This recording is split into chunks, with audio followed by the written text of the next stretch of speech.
to Tyson's Corner. This is Eric speaking. Yes. Are you a manager?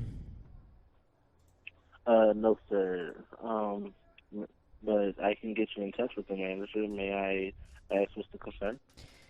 Well, I need to speak to somebody about an unpleasant experience I had at the theater, and I hopefully this can be resolved.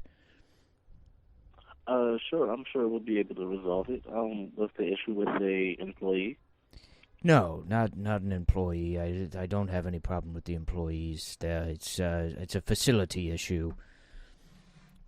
Okay. I'll be honest with you. I'm frankly quite angry, and I'd like to not lose my temper, handle this reasonably here, but I do need to speak to someone in a managerial position. Okay, sure thing. And I apologize for any inconvenience that you've experienced in the past, and I will transfer you to one of our managers promptly, all right? Thank you. All right, give me 1 second.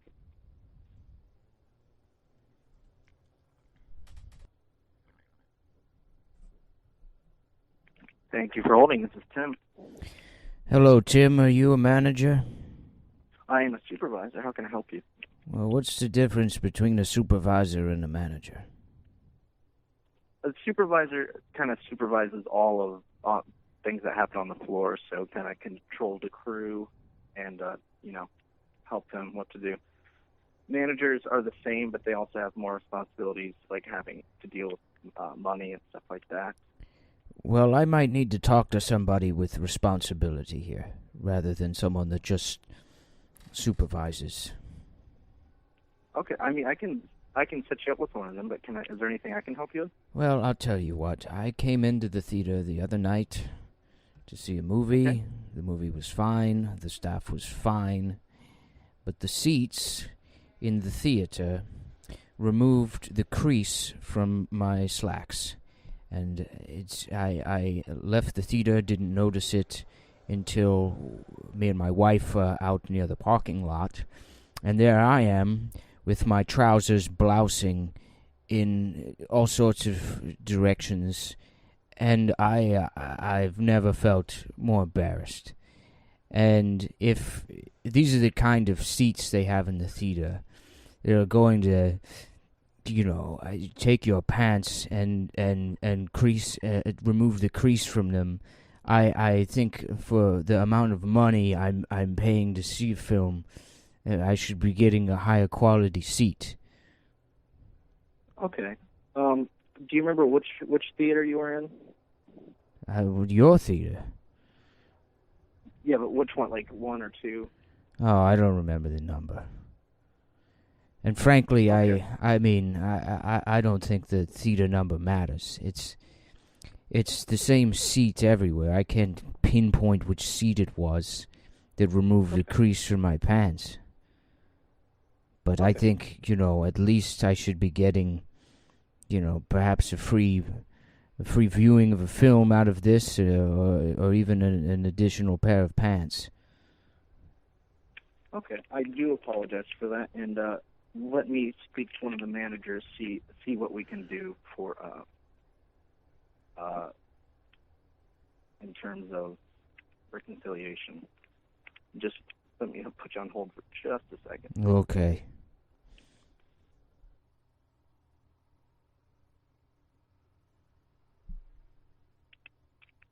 Thank you for holding. Are you still there? Yes, I'm here.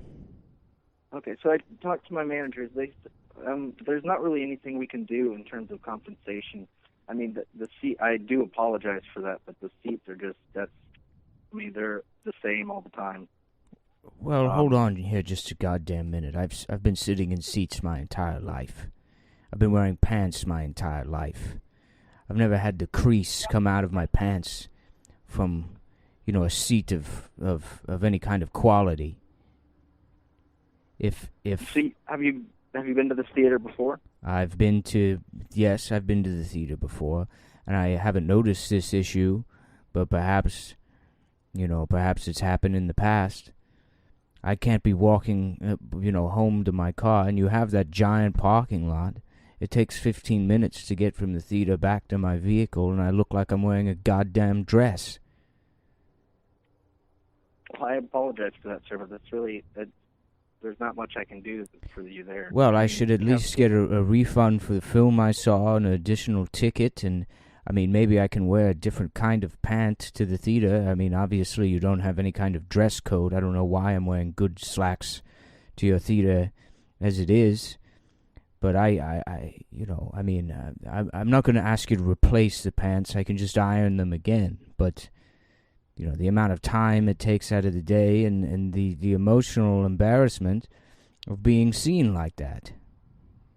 I understand. I did talk with the managers, and they said the same thing. I understand how that's embarrassing, and I apologize that happened to you. But well, who's the manager? We have multiple managers here. I spoke with my manager, Dennis. Dennis? Put Dennis on the phone. He is actually in an interview right now. An interview with who? He's applying for another job as we speak. No, he's not. He is hired. We are working to hire more film crew here. More film crew? Well, why don't you hire somebody to fix the damn seats?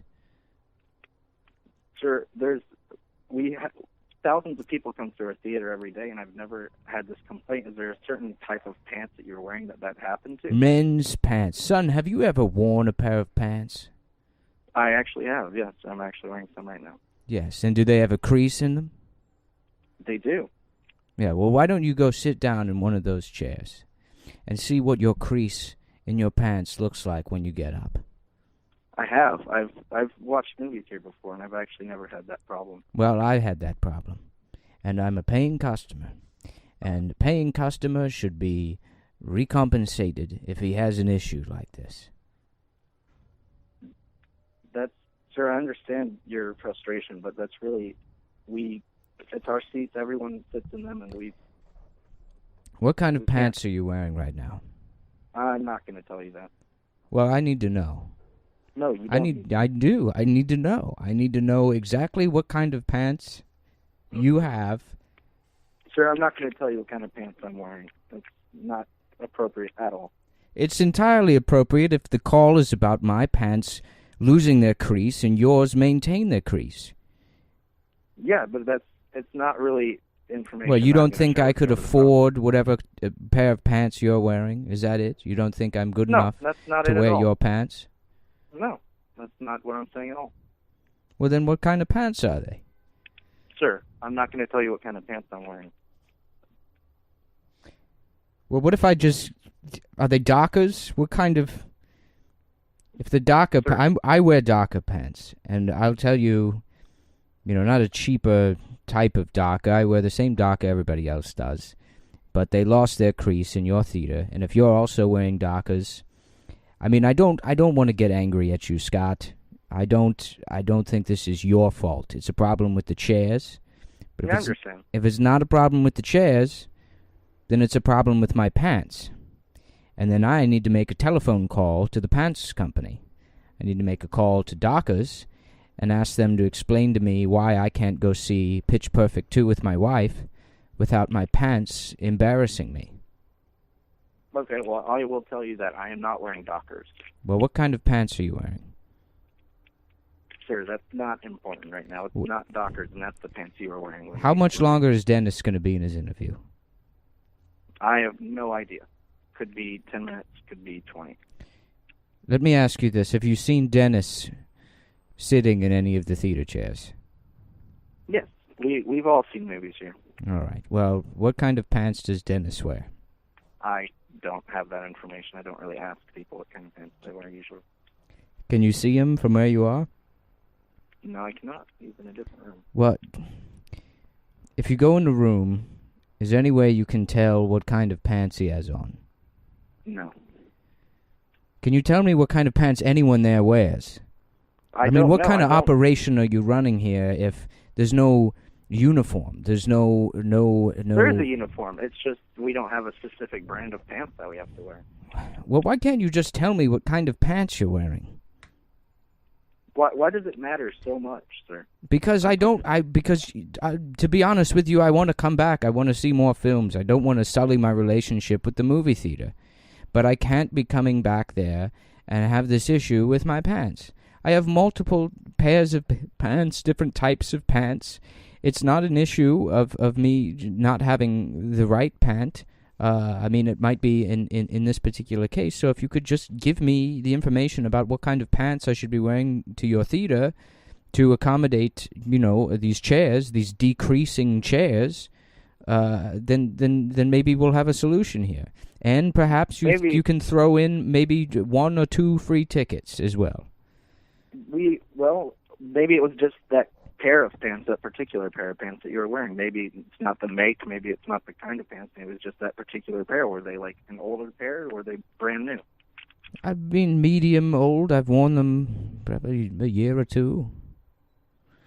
Okay, well maybe that's the issue, because there people come in with all kinds of different pants, and they seem to not have that issue. Well, how long have you been wearing your pants? I don't know. I've had them for a while. Well, how long have you had them? I don't know. I don't know the exact date of when I got them. Well, if you had to estimate how long you've had those pants. 6 months. Okay. So put that around Christmas? Yeah, sometime around Christmas. Was it a present? Okay. Sir, is this a joke or something? It's a joke? I'll tell you what's a joke. Me walking back to my car looking like a clown with my decreased pants and my wife laughing at me and the amount of embarrassment I felt. I'll tell you what's a joke, young man, is that customer service now is laughable. That's the joke. That I can't call a business and if not even get a refund for a horrific experience, an embarrassing experience at your establishment. But would you agree with me that you had an enjoyable time with the movie, correct? With all the staff and everything, that was okay? Yes. But how is that 100% our fault? I know that was it your pair of pants that could have possibly been the problem? Could it not been the seat? So in your perfect world with your perfect pants, your secret pants that you won't tell me about, you can't find any sympathy for. I can, because I know how you feel. When I was in school, I had my pants ripped, and it was not a great experience. So I know how you feel. But it was the pants that was the problem, not the seat. Well, what kind of pants were those? I don't know. That was in high school when I went to a private school. Whatever I bought back then. Well, all right. I guess I'll just take the free tickets then. I did not offer you any free tickets, sir. Well, I think that's the bare minimum here, is going to be a couple of tickets. I can't offer you those free tickets, unfortunately. Well, let me speak to Dennis. Is he still in the interview? He is in the interview. If you want, I can take down a number. No, you just tell him that Clarence, write this down. Mr. Clarence Elmo is coming down there, and he wants his 2 free tickets. And I'll be seeing Pitch Perfect 2 again later this afternoon. We're not going to be able to give you the free tickets, Mr. Clarence. Well, who's Dennis's boss? He is the general manager. Who's the general manager? His name is Glenn. Well, is Glenn there? He is not at the moment. Well, when's Glenn come back? I'm not sure. I don't have the schedule in front of me. Do you have Glenn's home phone number? I don't have Glenn's home phone number. Does Dennis have Glenn's home phone number? I don't have that, and I can't share that information with you even if I did. So there's just no information I can get here. I can't find out what anybody's pants are or who I can speak to. That's personal information. I can let you talk to Dennis once he's out of the interview. Well, how much longer is that going to be? I have no idea. He should be back relatively soon. Well, I'd rather not call back later. I want this resolved now. It took me an hour to calm myself down. I was furious. To calm myself down, sit down, and call in, and have this resolved, and I'd just like to have it resolved now. Okay, I'm telling you, it's we do apologize. I understand the embarrassment. An apology is nothing. An apology is nothing if it's not backed with some kind of free thing. At least maybe some sort of concession stand discount. Can you meet me halfway and give me a large popcorn for free? Sir, I can't do that. A medium popcorn. Second. I'm going to go see if Dennis came out of the interview really quick. Maybe small popcorn? 1 second.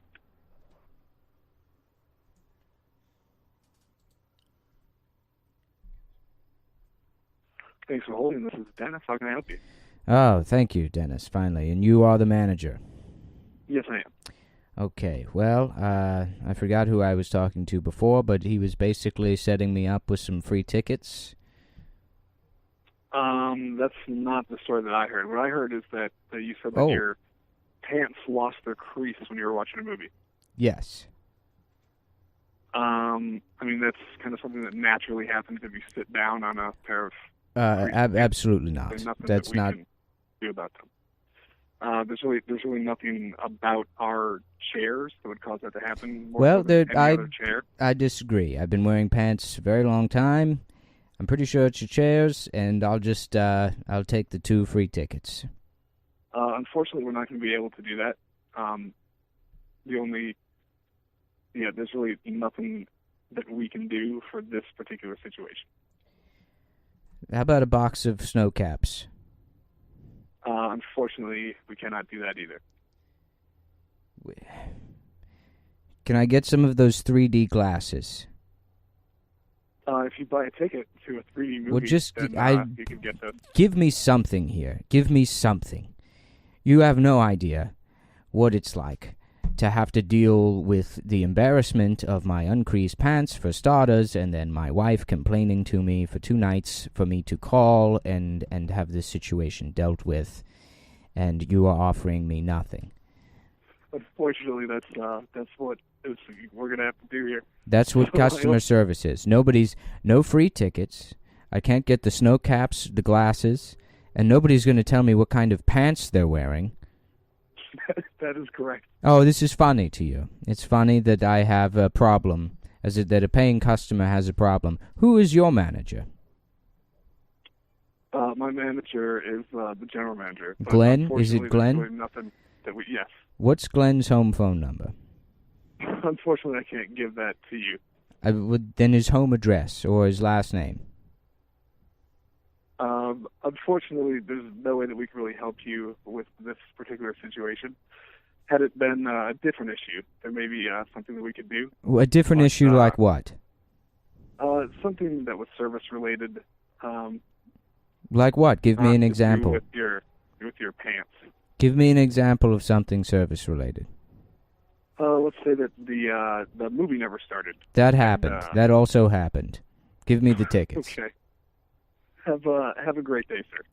I will as soon as I get my tickets or my snow caps. Unfortunately, we're not going to do that. I'm going to have to let you go. Thank you for... well, I'm going to have to let you give me those 2 free tickets.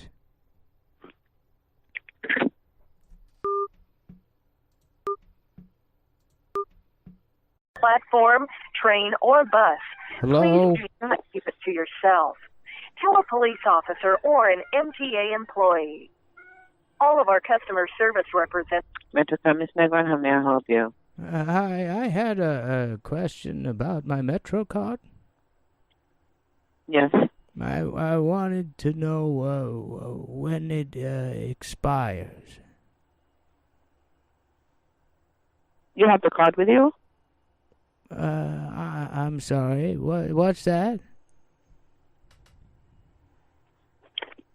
Do you have the Metro card with you? Oh yes. I have a Metro card.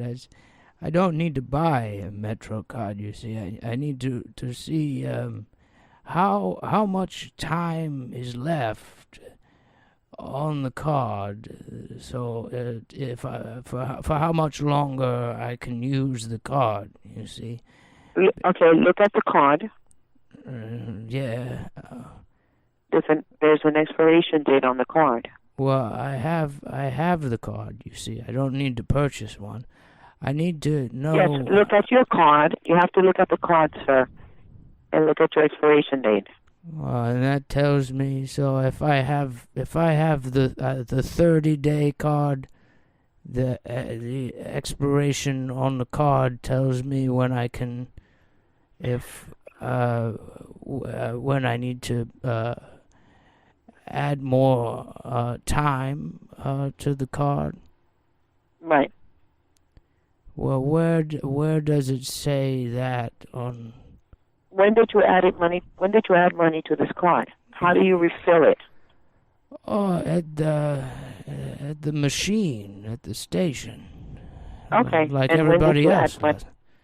Well, when did you add money to the card? I'm not too sure. Okay. Hold on one moment. Pick any car, but then stay put. Changing cars while the train is moving is very dangerous. Check for schedules, get fare information, and even find out about service advisories. In addition, you can... Customer service is second help. Are you still there? Hello, sir. How can I help you? Are you still there? I was calling about my card, you see. You lost the card, sir, or what happened? No, I was already speaking to somebody. Yeah, this is the first time we spoke, so how can I help you? Oh, well, what's your name? Scott. Scott? Yes, sir. Okay, Scott. Well, I wanted to know when my card will expire. You have the card in your hand? I already have a Metro card, you see. I don't need to purchase one. What I need to know is how much time I have left on the card. Okay, did you just put money on it and want to know that time, or you can't read the expiration date that's on your card? Well, I put money on it. I'm not sure when it was. Okay, what's the serial number of the Metro card? The 10-digit number under where it expires? Is that on the card? Yes, it's on the card. It's under the word expires. It's the 10-digit number. Oh, let me see here.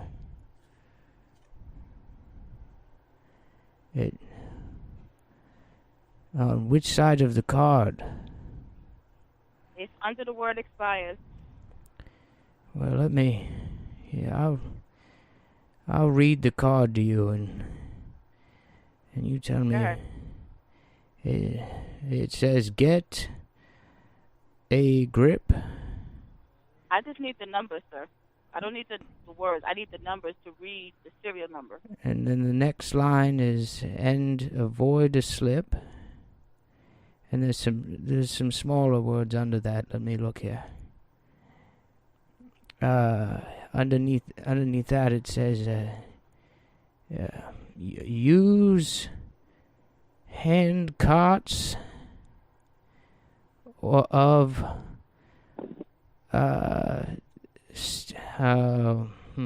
stains. Use caution on stains, and that's all it says. Sir, there is some numbers on the Metro card. I need you to read the numbers. The words is not going to help me. I need the numbers. The number. Well, I only have one card, so I'm assuming it's number 1. Okay, I don't know what kind of card you have, sir. If it's not a half-fare Metro card, it's a yellow. It's the yellow one. It's the yellow card. Okay, so it has a number on it, and if you can't see the number, maybe it's scratched out, it's unreadable. You would have to mail it in or take it to the office. Well, where's the number on here? I can't read the card, sir. You have the card in your hand. Right. I don't know what the number is. If you can't read the number, maybe it's scratched off. Well, let me get my glasses here. I'm wearing my wife's glasses. Sometimes they don't, she doesn't have the same prescription.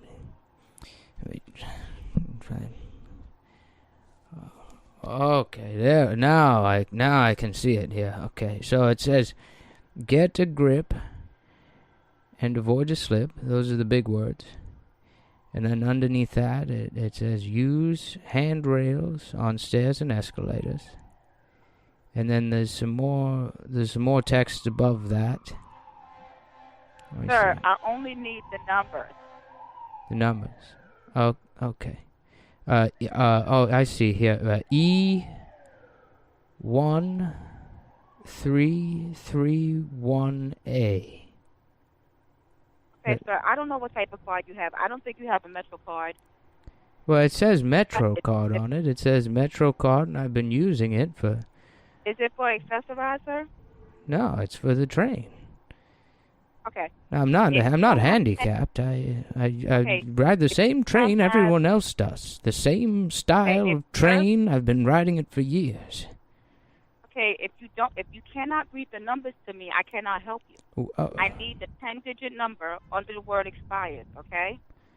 Oh, expires. Okay. It says here it expires on 4/30/16. So that's April 04. 30, and then 16, that's either 16 or 2016. I don't know which your computer takes. And then there's... Sir, yes? Sir, I'm going to ask you this one more time, and then I'm going to have to disconnect the call. I need the serial number, the 10-digit number under the word expired. Oh, I see here. Okay, it's... 26. Well, hold. I think this is 2,633,270,745. Hold on, please. To another location using public transportation? Or do you need a schedule for a particular bus route or train line? Perhaps you need to know if there are any service change notices that may affect your trip. If so, you do not have to wait to speak to an agent to access this information. You can use our automated voice trip planner or trip planner on the web at tripplanner.mta.info. You can plan an itinerary. Thanks for holding. Okay, I don't see any value on this Metro card, sir. There's no money on the card? No, I don't see any value. Okay, well, can you tell me when it expired? 4/30/2016. Well, that's next year. Yes, it is. Well, if I can expire. I mean, when can I use it? You can put money on it and use it whenever you want to. Oh, well, so I can't use it now. If there's... Not until you put some money on it. When did the money run out? There was never any money on this card. Well, that can't be possible. I've been using it for months now. Card has never been used, sir. Well, hold on just a minute here. I mean, I've used this card.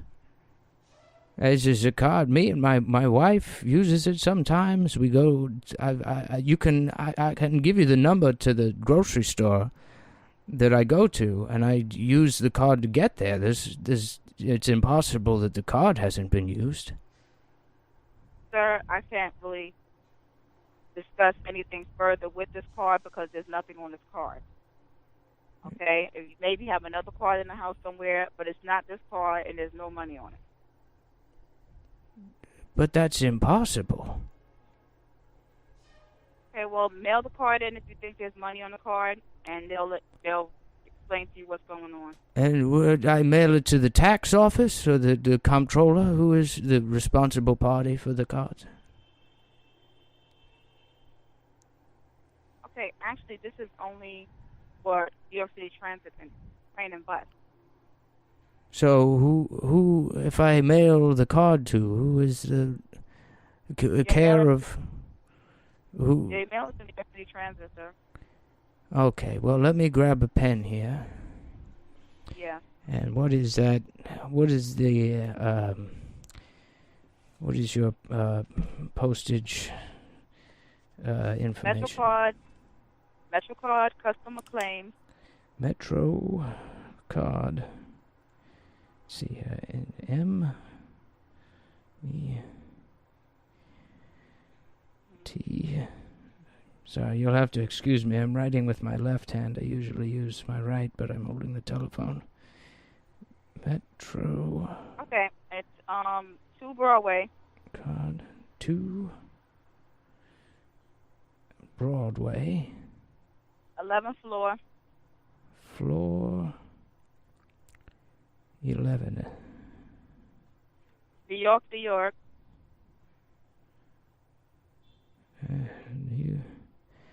New York. And the zip code is 1004. York. And what is the zip code? 10004. 1004. Okay, and then do I make a note that Scott assisted me? Yeah. All right. Well, Scott, young man, you've been a great help. Thank you. I'll mail this card off, and you know, hopefully we can get to the bottom of you know what's going on. Why it's showing that the card has never been used. I mean, that's. Have you ever heard of anything like this in your time as working for the trains? No, but mail it in because I can't see it over the phone, so they'll be able to read it once you mail it in. How long have you been working with the trains? 20 years. And you've never seen anything like this? No. No. Well, I'll have to tell my wife about this. I mean, can you imagine it? Just a card saying that it's never been used. Here I am. I've been using the card every day. I know. I certainly hope I don't owe any money if I've been using the card and it says that there's no money on there. Should I mail money in with the card? Okay. Well, thank you very much, sir, and enjoy the rest of your day. Well, I don't know if I owe money or not. Okay, I have no idea, but that's nothing to do with the New York City Transit. That's state or IRS, I don't know. But the IRS? Mail the Metro card in, and they will investigate what you're talking about. Well, I'll send the card to 2 Broadway here, but I just if I need to send payment as well is what I need to know. I mean, if I should estimate a payment or is it? Should we resolve? There's no estimated payment. So if you have a regular Metro card, there's no estimated payment. Well, in your professional opinion, as someone who's been working on the trains for 2 decades now, is there a chance that I would owe supplementary fees or some sort of penalty for having? No, I don't think so, sir. Sir, I have to get off this phone. I cannot continue with this conversation, but mail the card in. Okay, well, I'll send the card in, but not the payment. I'm assuming we'll handle that. That's good. That's fine. At a further date? Okay, and if they ask for money, I can tell them that Scott said I don't owe anything. I have your word. Yeah, sure. All okay. Right. Have a good day, sir. Well, I have your word that I don't owe any money? Yes. I can tell them that Scott said that and they'll believe me.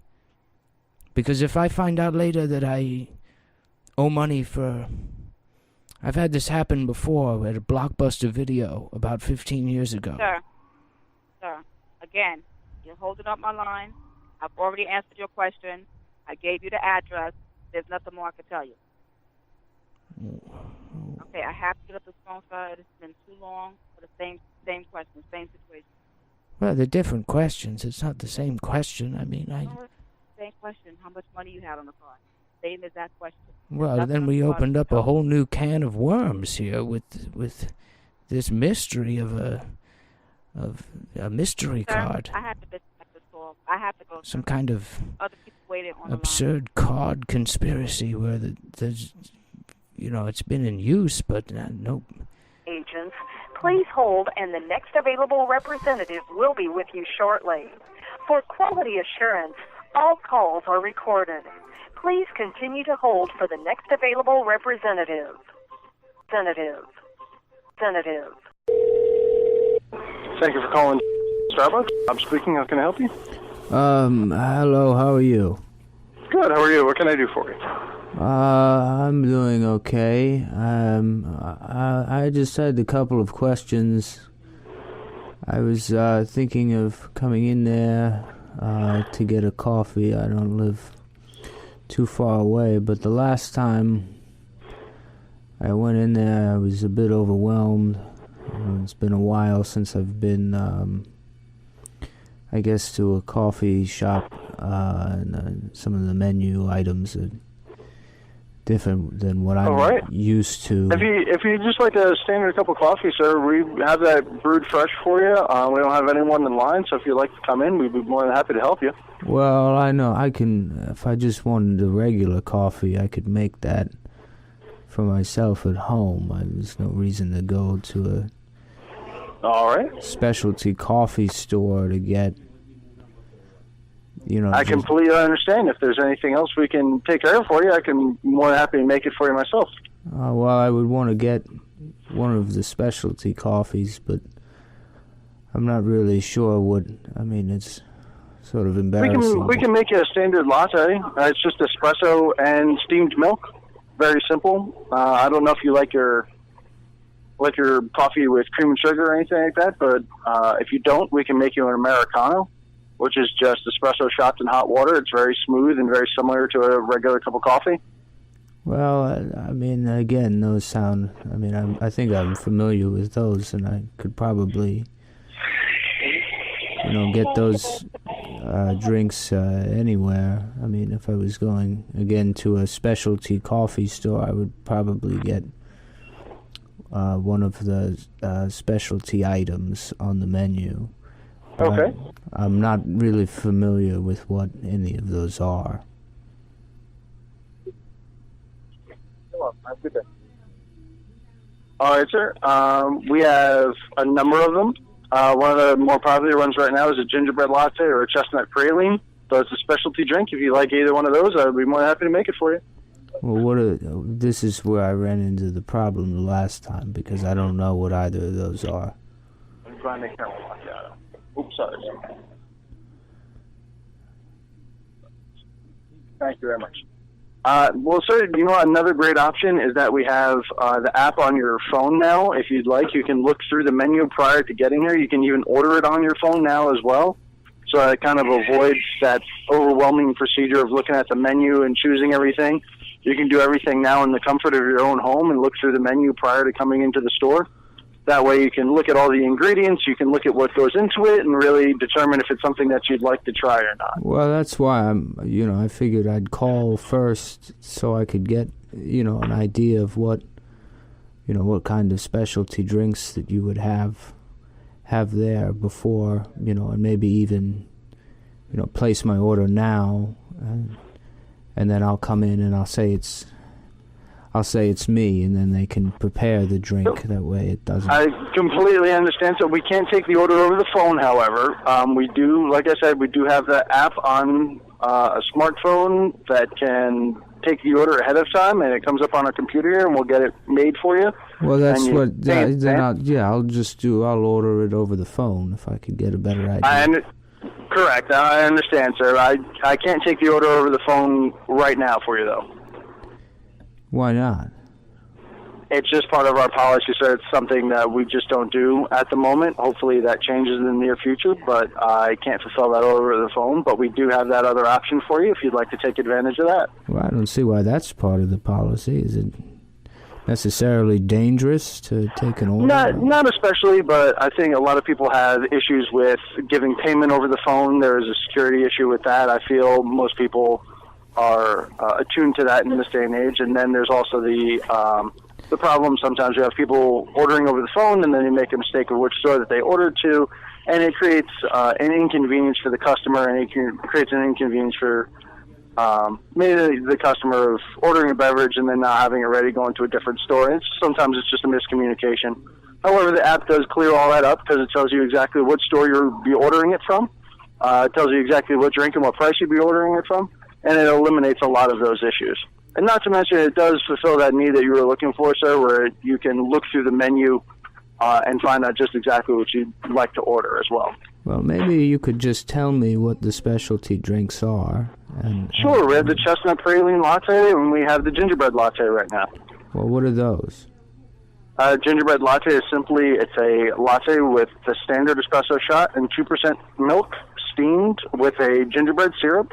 It's topped with a little nutmeg. And then the chestnut praline latte, again, is just a chestnut praline syrup. It's like a sweeter chestnut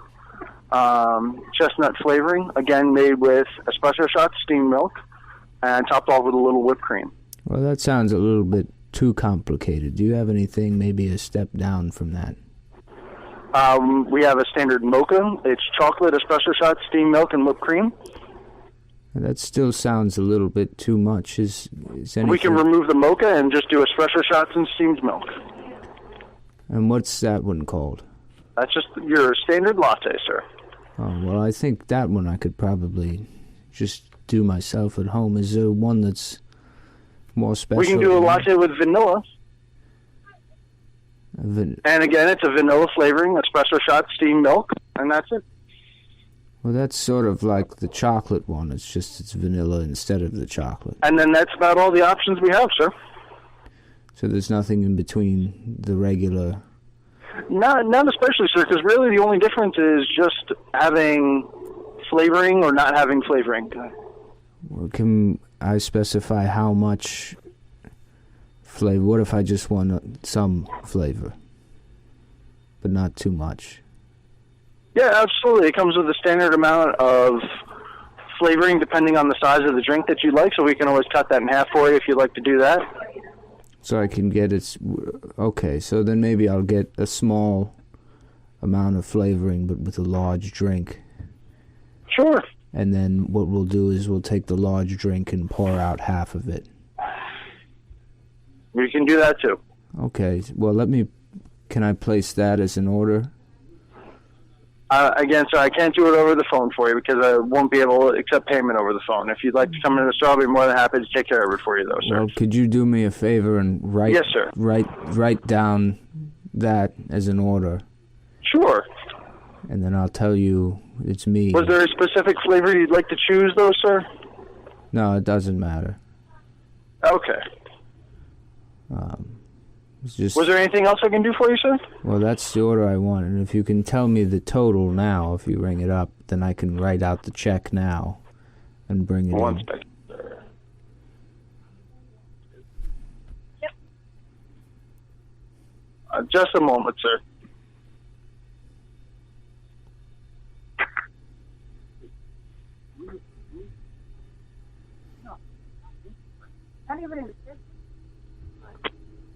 Sir, I apologize for the inconvenience, but we don't accept personal checks. Well, I can write you a business check. We don't accept checks, sir. Don't accept checks. Well, what am I paying? Cash or credit, sir? Oh, if I pay credit, I can... Well, I'm not too comfortable giving my credit card number over the phone. Oh, I completely understand, sir. I would actually feel uncomfortable taking that information from you. Well, how am I supposed to pay for it then? When you come into the store, you can bring your credit card with you, and we can swipe the credit card. Oh. Or if you'd like, I can give you the total of the amount, and you can bring the exact change in cash if you'd like to do that. Okay, do you have an ATM there at the store? I can take the money. Not at the store, sir, but as a matter of fact, right across the street, there's a Wells Fargo bank that has an ATM. Do you have accessible from inside or outside, and then across the street from us, there's also a Bank of America that has an ATM inside or outside. Do you have the number for the Wells Fargo bank? I do not, sir. Okay. All right. Well, what was the total for the specialty drink? Sure. One moment, sir.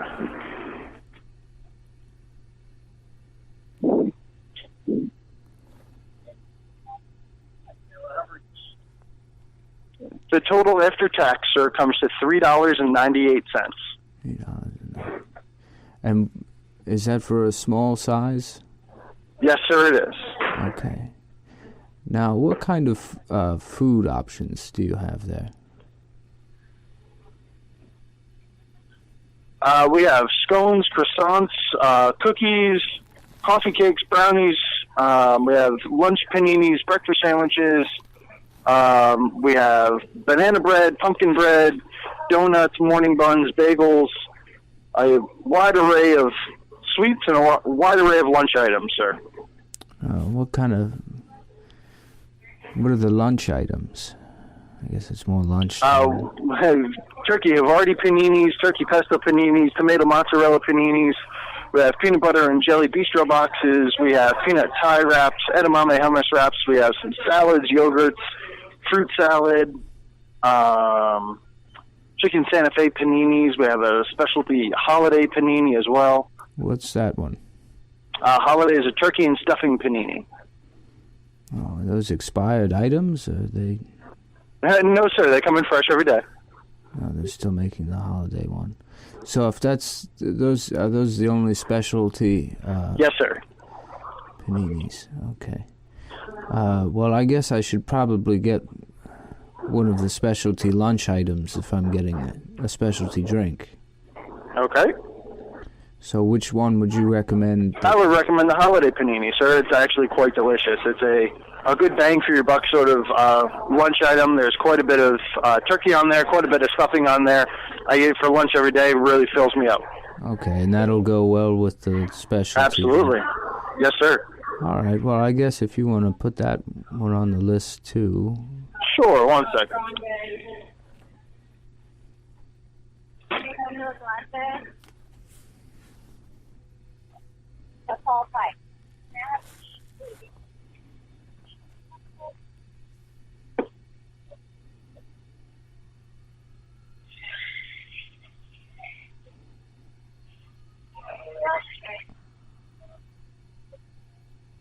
Hold on.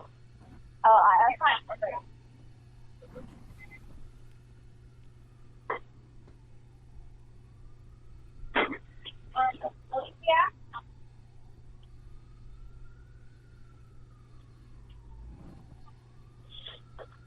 Save that order.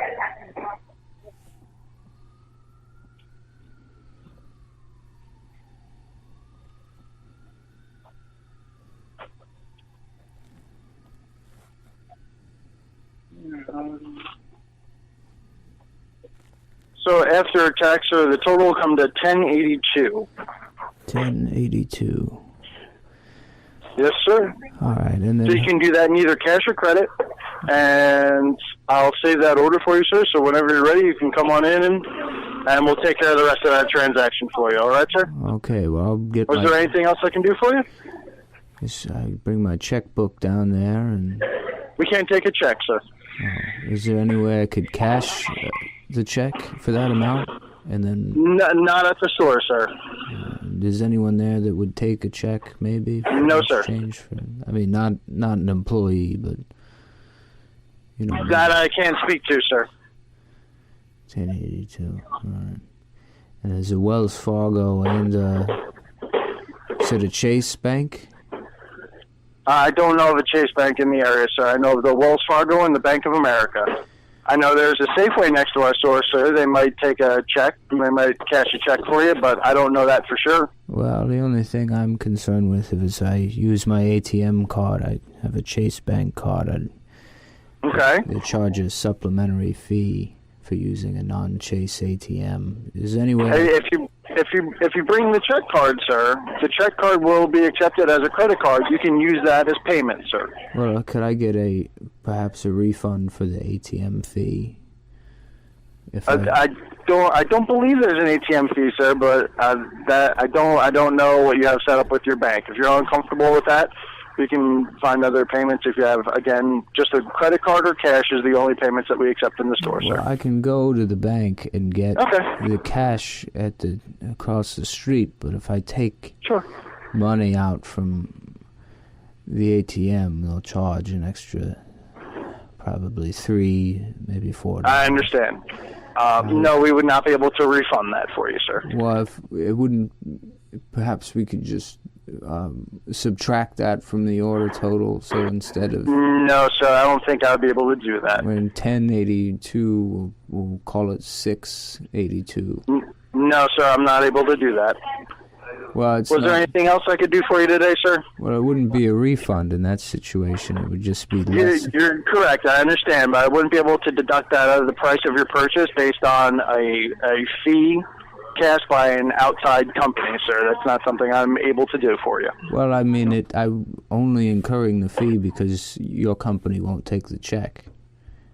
And the checks of good checks, I don't understand why I can't. I mean, the check was issued. I understand the inconvenience, sir, but it's not something I'm prepared to do or I'm allowed to do at this point. We are accepting cash and we are accepting credit cards. Well, is there a manager available? Or?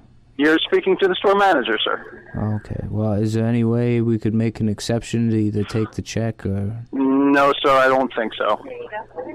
Well, why won't they let me either pay with a check or refund the ATM fee? It seems kind of unreasonable.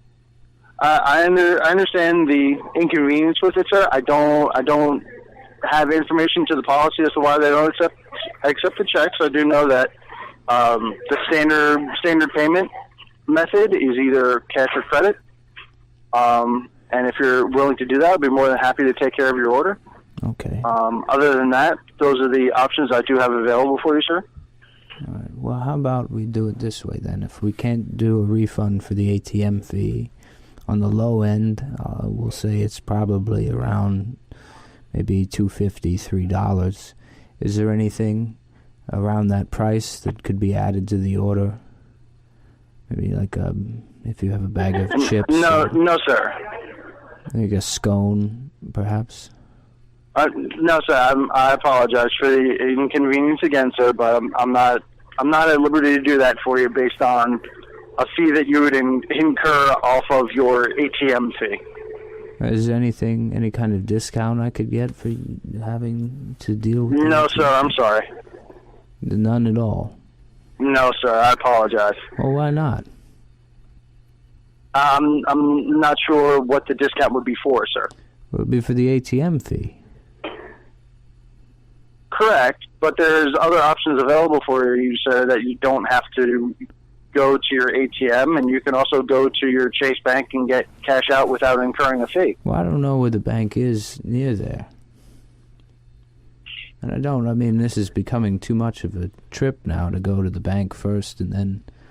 I understand, sir. All the way to Starbucks. Yes, sir. So, I mean, the easiest solution here would just to be some kind of discount for that ATM fee. I understand, sir, and I don't have a discount to give you. I apologize for the inconvenience again, sir. Well, there's multiple. Was there anything more that I could do for you, sir? Well, I mean, I guess it's just, I mean, we have a couple of options. We can either go the ATM fee discount or a free item, perhaps, for the value. Or you could go to your bank, sir, and you can get cash without incurring a fee, or you could use a credit card, or you can use cash on hand. Well, I don't have any cash on hand. I have the check. Okay. And then the debit card. All right, you could even give your bank a call, sir, and find out if you can use your check card in the store. That way, it circumvents the whole process. You don't have to go to your bank. You can just bring your card right here, and we'll put the charge on there. My bank's if there's no fee to that, then it circumvents the whole problem. Well, my bank's very rude when I call them. Oh, I understand, sir. So I don't want to deal with them on the phone again. Okay. I mean, honestly, those are the options I have for you, sir. Again, if there's anything else I can do for you, I'll be more than happy to try. Other than that, sir, I have the order waiting for you. As far as the payment's concerned, those are the options I have before you. Oh, it's already they've already made the coffee. I haven't made anything yet. I have everything saved for you in anticipation of your arrival in the store.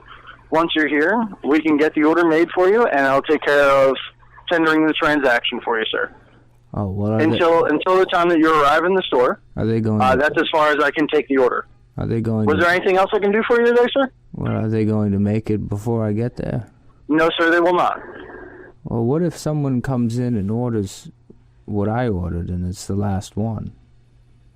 Well, not an issue, sir. We have plenty of inventory on hand to make sure that doesn't happen. Well, how much? So as soon as you're ready to be in the store, sir, I'll be more than happy to take care of any business that you would like to have in the store, and be more than happy to have you as a customer. Until then, sir, was there anything else I could do for you, sir? Well, how many sandwiches do you have of the special? I don't know the exact on-hand quantity, sir, but we have a couple on hand that will make sure we do not run out of the inventory, okay? Well, can you set one aside for me? Absolutely, sir. I'll be more than happy to do that for you. Okay. Was there anything else I could do for you today, sir? Well, I just want to make sure that the coffee wouldn't... I mean, that's not something... No, I completely understand, so we'll take care of that. Was there anything else today, sir?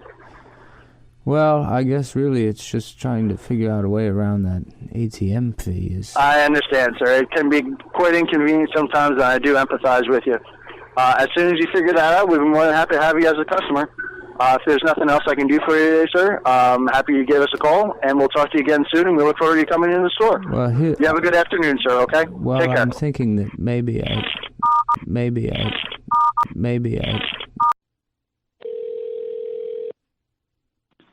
Finish on, this is Taylor.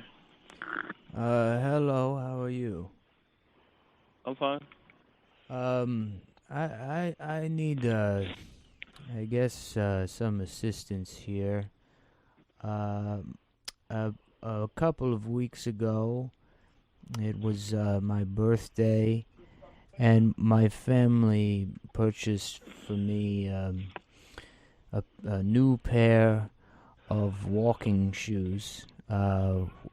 Which they purchased at your store, and the shoes are specifically for going on walks in the morning, which I usually do just after breakfast, and I have already another pair of shoes that I wear for just around the house, or maybe for running errands, as you know, in addition to, I guess, more casual or formal wear shoes. But I requested from my family as a gift a pair of shoes specifically for going on walks in the morning, and they got a pair of Asics shoes there, and I've been using those for the morning walks, and at first they were comfortable compared to my casual shoes, which I had used before, but I've noticed that often when I would take these walks in the morning prior to this, it would take me about 30 minutes to go, just down to the end of the block and then come back. And now with the newer shoes, it's only about 15 minutes. And I don't think I'm doing anything different. I think it might be the shoes. So you think the shoes are making you walk faster? Well, yes. And I don't know if that's something that I want particularly. Oh. Yeah, hold on. Yeah, I'm not sure if the shoes are making you walk any faster. Yeah, maybe it might be lighter than what you're used to. The weight of the shoe might be lighter than what you're used to. So that's probably what the issue... I don't even know if that's an issue. That might be better for you walking. Well, I mean, I would need to get in 30 minutes of exercise every morning, and now it's only down to 15 because of the shoes. You think it's because of the shoes? Well, that's the only thing that's changed.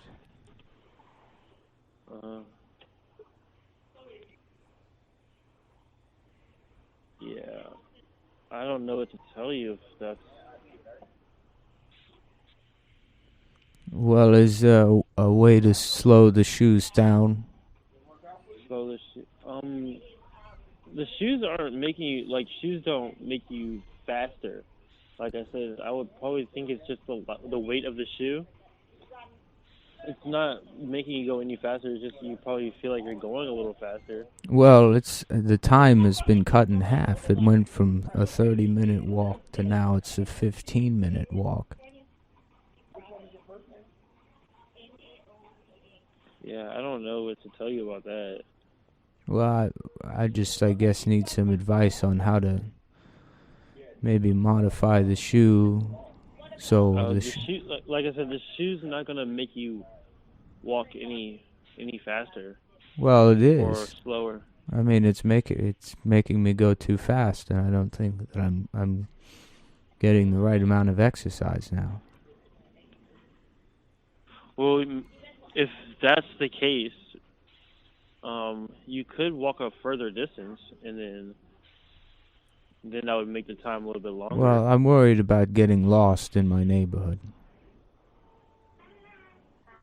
That's why I only go to the end of the block and then come back. I'm familiar with that. You can go to the end of the block and back twice. Well, I don't know. That seems a bit boring. Not that I'm going on the walks for excitement. It's just for exercise. But I mean, to do the same walk twice, I need a bit more stimulation than that. I mean, I don't think it's the walk that's the problem. It's the shoes. They're too fast. Oh, yeah. Well, I don't know what to say about that. Well, if there's not a different way to lace the shoes that you could recommend or a way to weight them down. Do you have any weights that you sell to put in the shoes? No, sir. You can go to like a sporting goods store and get leg weights. Well, it's not my legs, it's the shoes. Yeah, the shoes won't have weights for those. Can you maybe recommend a pair of shoes that's as comfortable but aren't as fast? The shoes don't have a speed. Well, they do, and they're too fast. But I'm sorry. Like I was saying, the shoes don't really have a speed. Yes, they do. These shoes are too fast for me.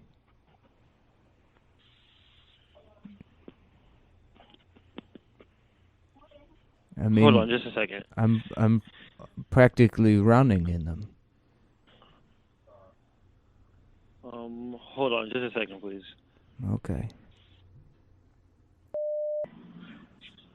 Thank you for holding Terrell speaking. Hello?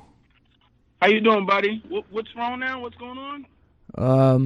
Well, I explained before, my family got me a pair of walking shoes at the store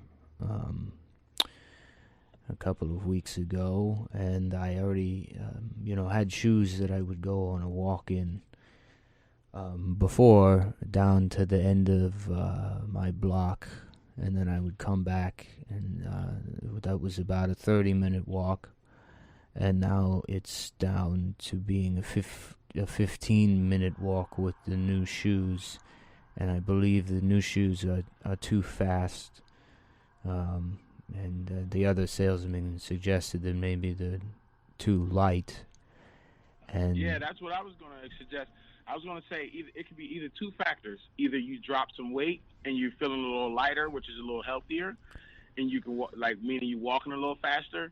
Or the shoes are light, so light that it feel like you're not even pulling weight. So maybe the shoes that you were wearing before was a little heavier, which was holding your weight back from going fast. That's probably what that is. But if it's making you go faster, that's a good thing. that means you need to further out your distance. If you want to go more, you got to further out your distance. That means you just getting a little lighter because you walk every day, right? At the end of the block, about 30 minutes. Yes, well, that's I don't. That's a good thing. That's not a bad thing that you're walking faster. That's not a bad thing. Well, it is if now my walk is only 15 minutes instead of 30 minutes. That's only half. You're walking the exact same distance that you were before. Right. Okay, so then that means you dropped some weight, or the shoes are real light, and the shoes that you had before was heavier. Well, I mean, the walk is supposed to be 30 minutes. Is there any way, I asked if there was any way to make these shoes heavier, perhaps? I can drop an insole in there, which would, a little thicker insole, which is called our Athlete's Performance insole, and it'll make the shoe at least a little heavier. But I mean, we're missing 15 minutes. I don't know if will that do it. And that means you're getting healthy, man. You're getting healthier. Well, I'm worried about not getting enough exercise if it's only 15 minutes in the morning. Nah, that shouldn't be. If you walk in the same distance, it should be the same exercise. But I can tell you that if you're not extending your distance and you just walk in the same distance, you do need to extend it. Maybe you need to do it twice. That just means do it twice. Right. That should add up to 30 minutes. Like when you walk around your neighborhood once, and if it takes 15 minutes, and then you walk again and take another 15, there go your 30 minutes. Well, he suggested that before, but I don't know if doing the same walk twice. I mean, that seems. Other than that, not very stimulating. Other than that, there's nothing else that we can really, tell you, because a shoe can't make you walk faster. Only your weight and you can make yourself walk faster. Well, I think it might be that the shoes are more aerodynamic than the other pair. True. But like I said, that we can add an insole. If you want to come in, we can add an insole. We can look at it. But right now, I don't know what to tell you while you're walking. While you're, maybe you need to extend your distance. Is there anything we can add to the outside of the shoe to maybe if it's too aerodynamic? No, I know if you go to Sports Authority, they have these little weight bags that you could tie around your ankle, which will give you more muscles in your legs when you walk. Well, I don't want more muscles. I'm just trying to go for a 30-minute walk to the end of the block and back. You need to make it twice. There's no way. I can't tell you. I'm not that professional to tell you what to do.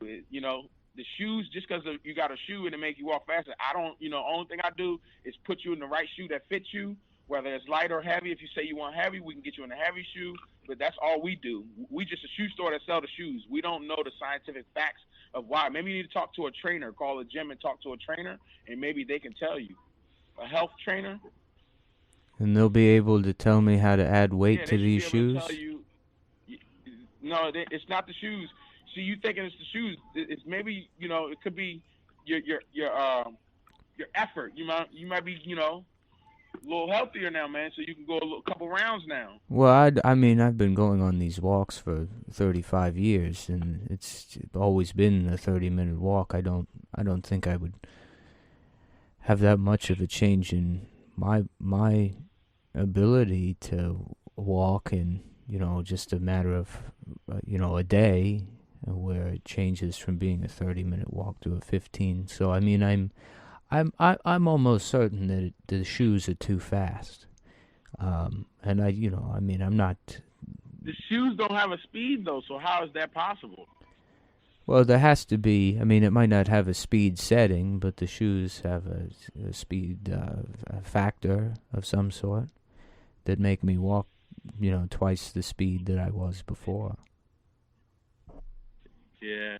Well, look, just call I tell you what, brother, just call, like I said, call to a gym, call to Gold's Gym or Lifetime Fitness or something, and ask to talk to a nutritionist, and you tell them, explain your story to them and see what they say. So I should call Gold's Gym and tell them that call the finish line said that their shoes.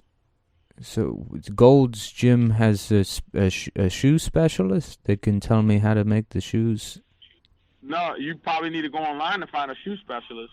All we do, like I said, all we do is get you. We get you in the right shoe that you need, light or heavy, and then we can't tell you. We're not a doctor. We can't tell you exactly what shoe you should have when you do your walk.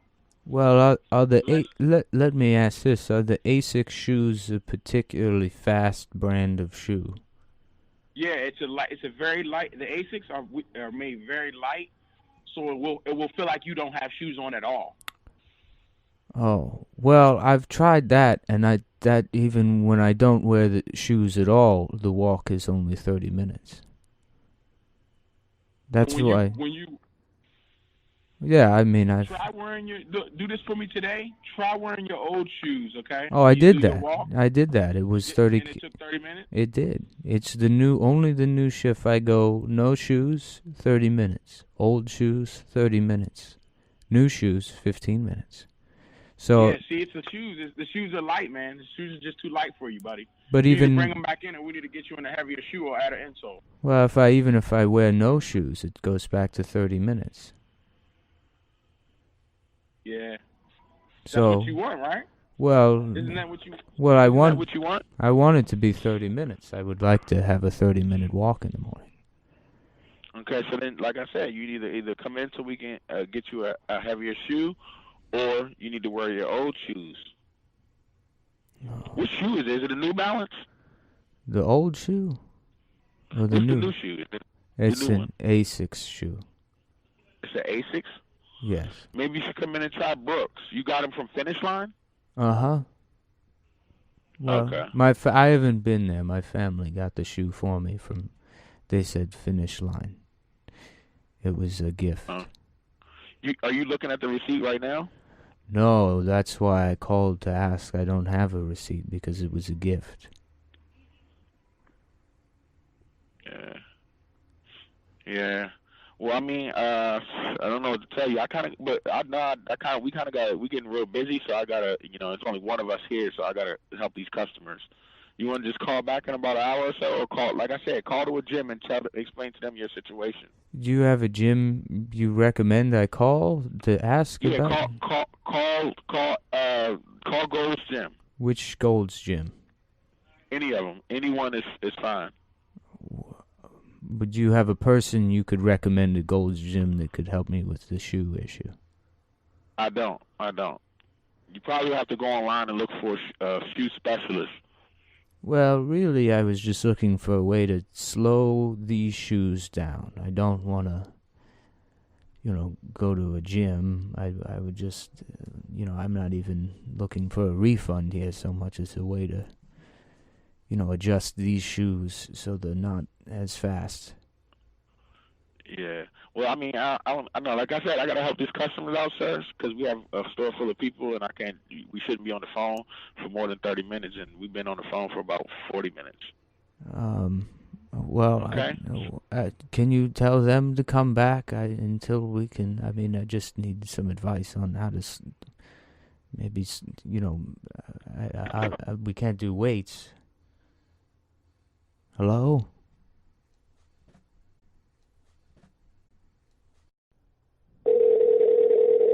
Costco Food Court, how can I help you?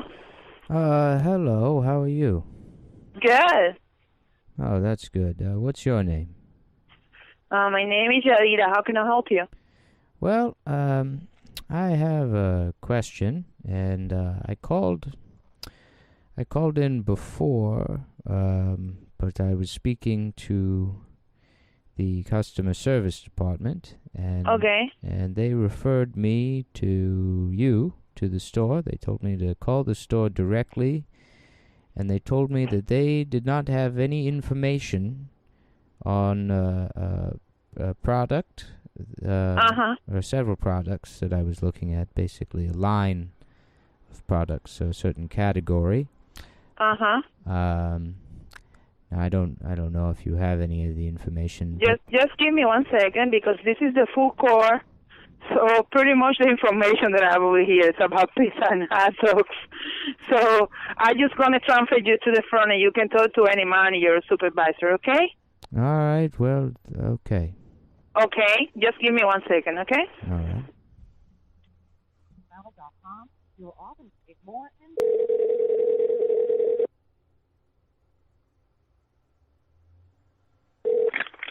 Thank you for calling Costco. Talia speaking. Hello, how are you? Good, how are you?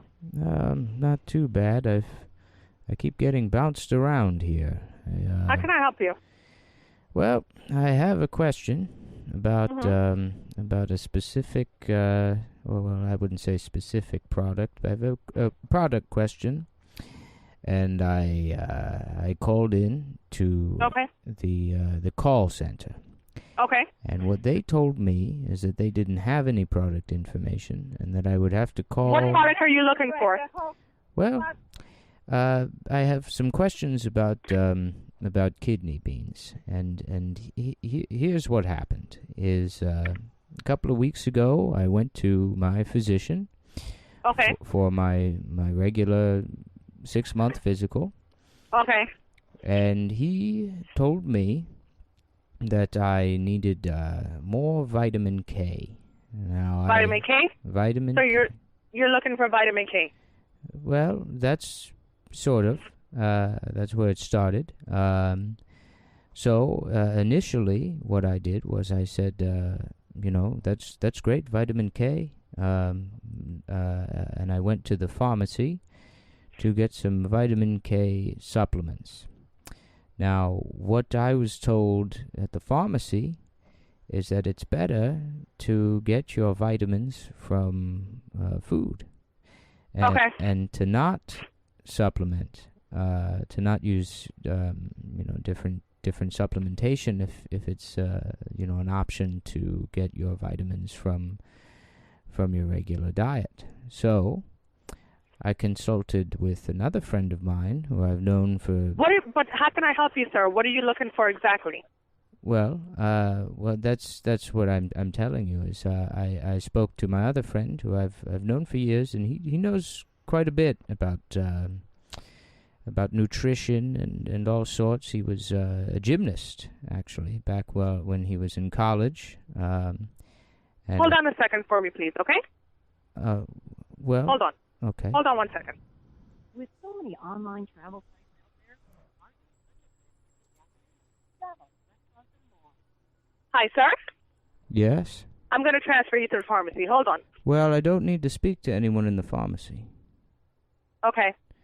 I'll explain here is that, so where were we? I had to find the vitamin K from food sources. That's why I decided not to go with the supplementation.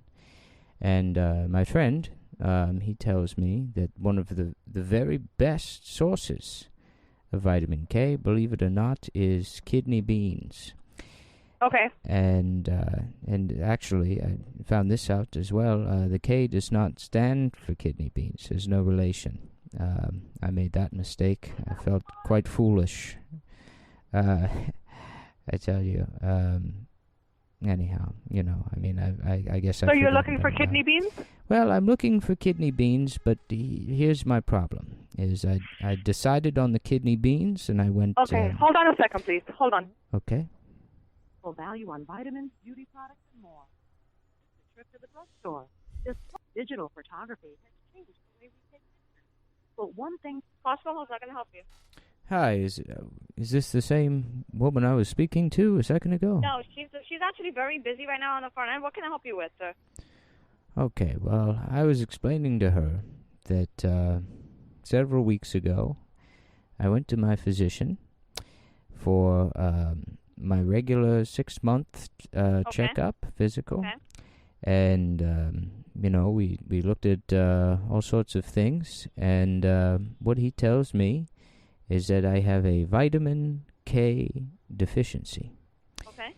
And so, I make note of that, and he suggests perhaps taking a vitamin K supplement.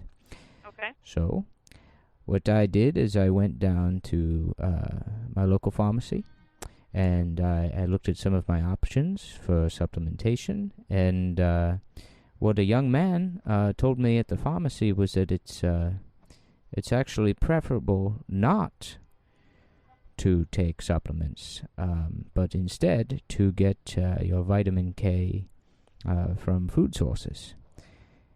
And not only is it, better for your physical health, but also economically speaking, you'll save money by yes, okay, I understand that, sir. finding your vitamins through the food. Okay.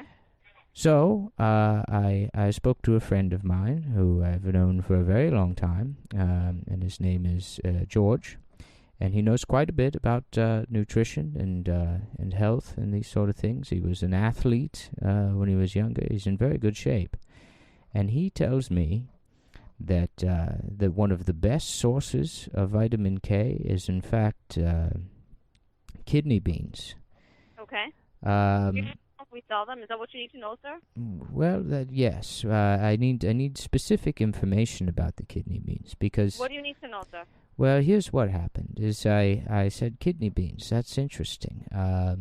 Which, by the way, I was explaining to the other woman before we got disconnected. Is that the K in vitamin K?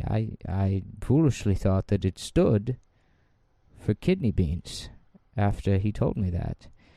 And I mentioned that to another mutual friend of ours. This man, What in K stand for potassium? This man Eugene, who and he of course he laughed at me. It was quite embarrassing, but okay, sir. Well, I went to my physician, and I didn't go to him. What I did was I called him back during a follow-up after, I saw him several weeks ago when we first found out about the vitamin K issue. And I told him, everything that my friend had told me about the kidney beans, about how it's a better source, and he agreed. And so what I had my physician do is tell me exactly how many kidney beans a day I should be eating. Because okay, sir, how can I help you with that? What your physician told you is one thing. What can I help you with? Okay. I also have to go report to another department right now. So what can I help you with in the meantime, like immediately right now, that can help you? Do you need to know if we sell them? We do sell kidney beans. Oh, I know you sell them.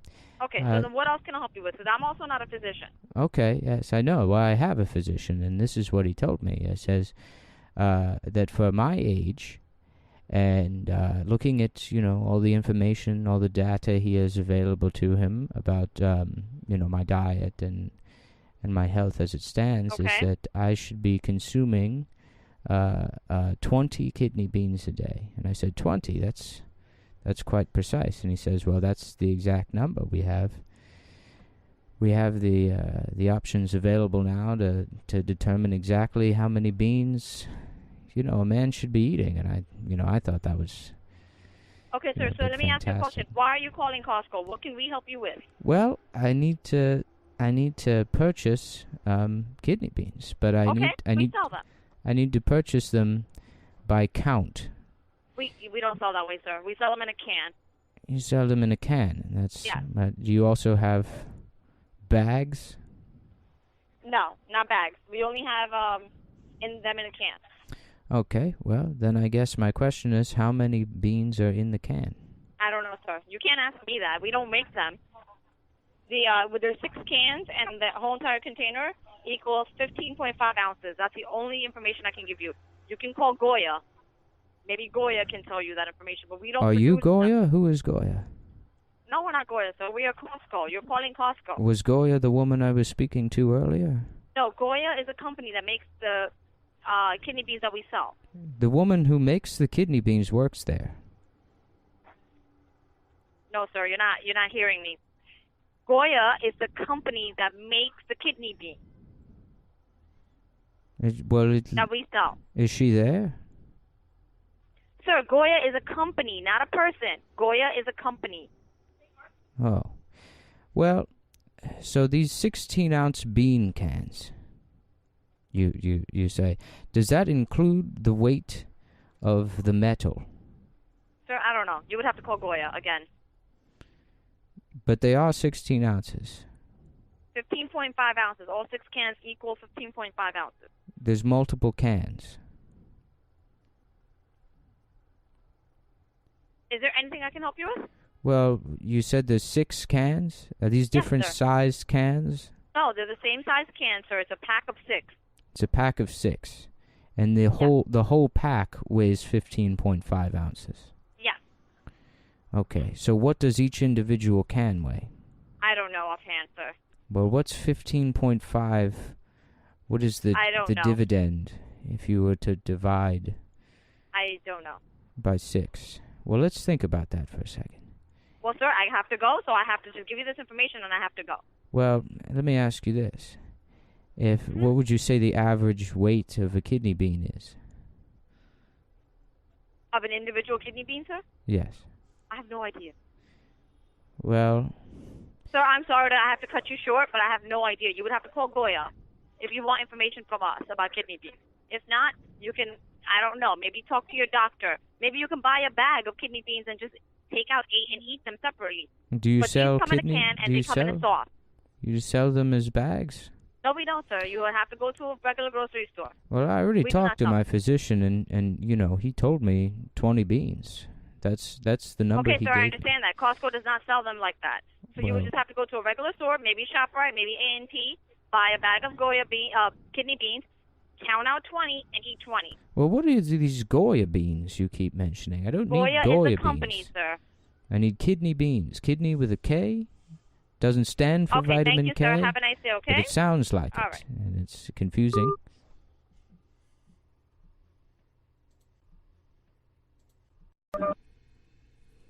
Thank you for calling Kellogg's. This is Donita. How may I help you? Hello. How are you today? I'm fine. How are you? Not bad. It's a pretty good morning. Well, I just had a couple of questions about Nutri-Grain bars. Okay. The apple cinnamon specifically, but I guess any kind of Nutri-Grain bar isn't. It's not too specific. But Okay. I've been buying the Nutri-Grain bars for several years as sort of a midway breakfast, in between breakfast and lunch snack to eat. And, a couple weeks, well, I'd say it's longer than that. It was probably about 3 months ago now. I purchased a box of Nutri-Grain apple cinnamon bars like I usually do at my grocery store. And I ate the box, and after eating it, I realized that it was expired. It had been 6 months expired. That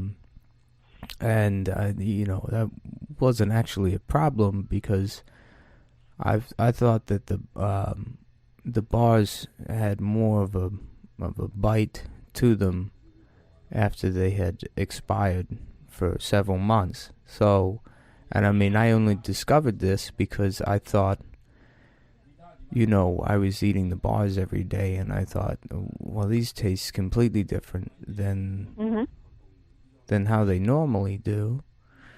So I wanted to, see if there was a different flavor, or perhaps they changed the ingredients, and that's when I noticed that it had been expired for such a long time. So what I've been doing is, looking for more expired Nutri-Grain bars in the grocery store, but, obviously they don't like to keep those on the shelves.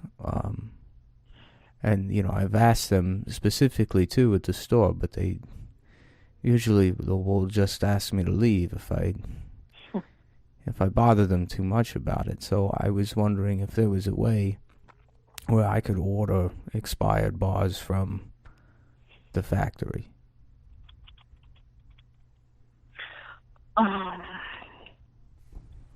No.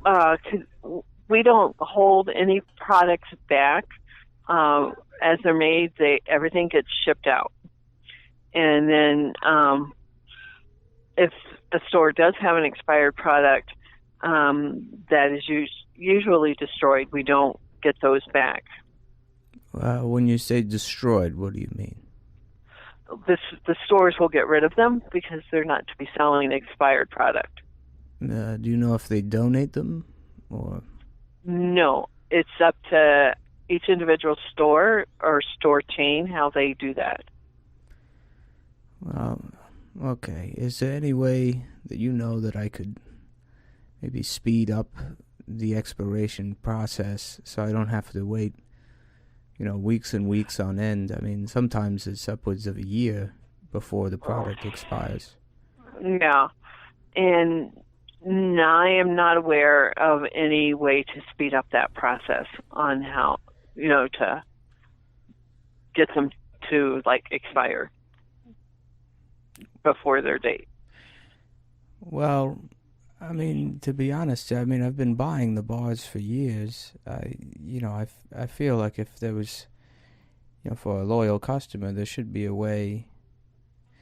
I mean, I'm not asking for more. It's in many ways, it's a worse product to have an expired version of the Nutri-Grain bars. I mean, most people would consider it to be. Mhm. Yeah. Let me put you on a brief hold and see if I have any additional information. Okay. Okay. Thank you. Hold on. Hi. We did look into it. There is no way that we know to, speed up that process. As we don't we recommend that you not eat expired product. And well, I've been eating them because that it can't change the taste and that type of thing. So I like it. Well, yes, and I understand that, but we just don't have any knowledge on how to speed up that process. That's frustrating that I can't even get the bars, but then you're telling me that I shouldn't enjoy them the way I prefer to eat them. Well, that is our recommendation. We don't recommend that, but if you choose to eat that, that is entirely up to you. Well, I think a lot more customers would prefer a bar that wasn't so soft.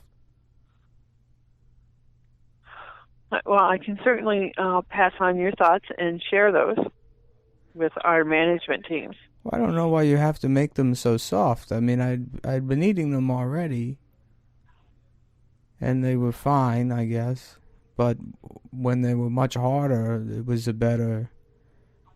it had a better flavor to it. Okay. Oh, yeah, and I can add that in with my notes today as well. Well, what are these notes? Where do they go? They go to our different management teams. They do look at all of that. Well, if they look at it, will they be sending me expired? I mean, I don't understand why I can't get the Nutri-Grain bars the way I like them. Well, we don't hang on to any products. It all gets shipped out.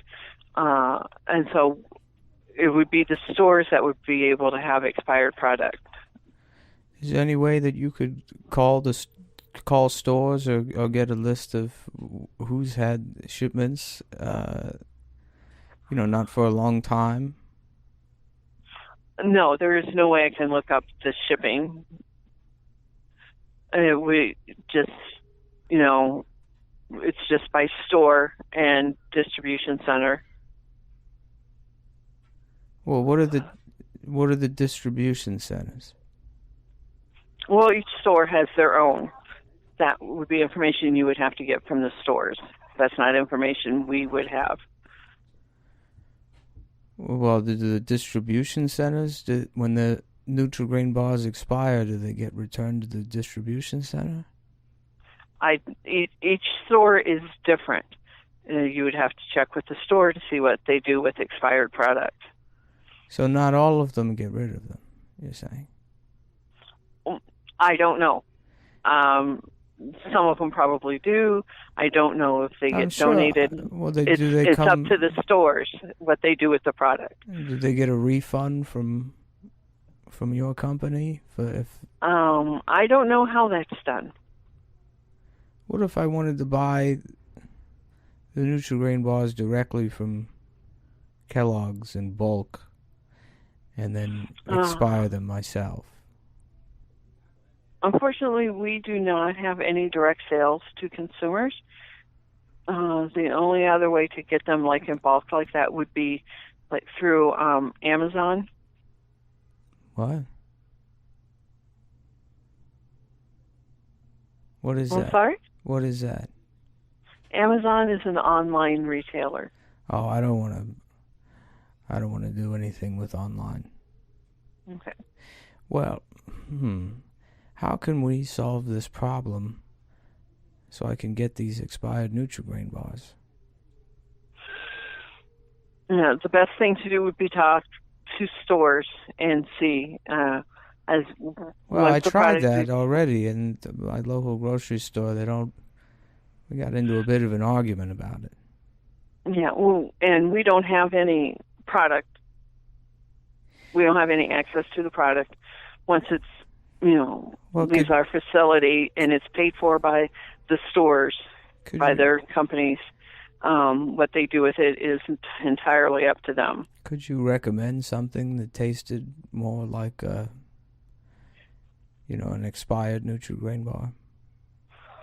No, I don't have any idea what would, Don't they make you try the products working there? Well, yeah, we try some of the products. I certainly have not tried all of the products, but we don't have any recommendations for anything that's expired. Well, have you tried the Nutri-Grain apple cinnamon bars? Not that particular one, no.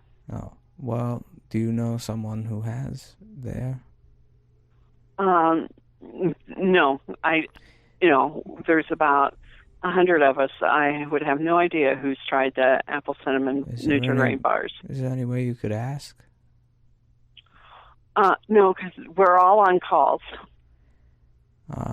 What? At this point, Is there a department that handles testing, maybe tasting the products, and they would have a better idea of, what I could purchase that would taste more? Because, honestly, I'm very tired of having to wait around for months and months on end for these Nutri-Grain bars to expire when I just, I want to have my in-between breakfast and lunch meal now. Yeah, and, we don't, we test the product to make sure that it tastes like it should when it's fresh. We don't do anything about testing any expired product to see how it tastes. It tastes better that way, is what I'm saying. I understand that that's how it tastes better to you, but I can't be the only person that feels that way, and I'm certain I'm not the only. I can't be the one that's discovered this. You have a lot of people that prefer the bars this way. I just think it's kind of ridiculous that there's no way to order them either at the store or from the company. Yeah, because we don't ship out or sell expired products. Well, if the better, everything gets shipped out as it's made. Well, if they're better that way, in a way, it's almost like they're not, expired. They're just finished.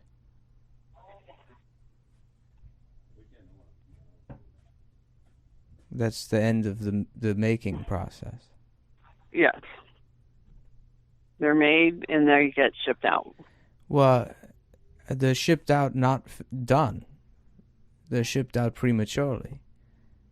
They should be shipped out once they've developed more of a bite to them and they're not so soft. Okay. Yes, and I understand that's your individual taste. Well, there's a lot of... I'm sure there's plenty of other people that feel this way. Well, I can just get this passed on up to our management teams. Well, can I speak to them? Well, no, we're in a call center. We are not at the factory.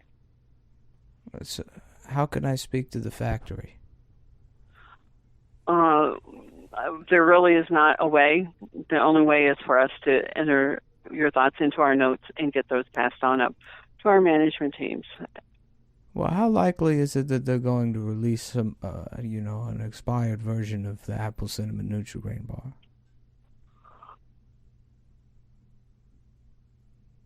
They will. I have no idea how they would do that. Well, I mean, what are my chances here? Of being able to get expired bars? Sure. Probably really low. Well, I don't like the sound of that. Maybe it's, if I did something different than... do you think maybe one of the other flavors would expire faster? No, they're all tested to see how long a shelf life they would have. Wait a minute, hold on. When you say they're tested to see how long... Yeah. So when each product is developed, we so if they test also them see to how long the shelf life would be. Okay, that's perfect. So you have these test bars sitting around that they're waiting to see how long it takes for the test bars to expire, and then they do, and then presumably you get rid of them. But if you have those test bars there, I'm sure they have one from every batch. Is there any way to purchase those test bars? I mean, I'll pay for the shipping.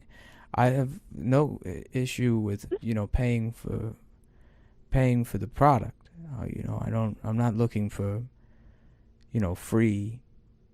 Oh, I understand that, but not each group is tested. I mean, it's tested when they're first developed. And I don't know. Are they constantly? They're making new flavors all the time, correct? Well, I'm sure that they try to develop new flavors all the time. So there's always testing going on. I don't know how that's done, because that's all done in the factory.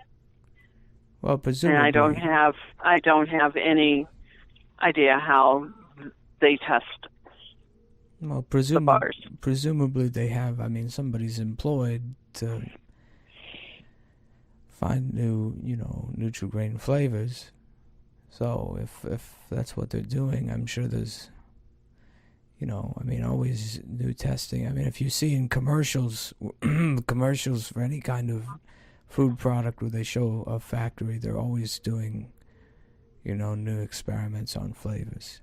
If you watch on the television ads, so I'm assuming you have testing going on, enough that there would be expired test bars.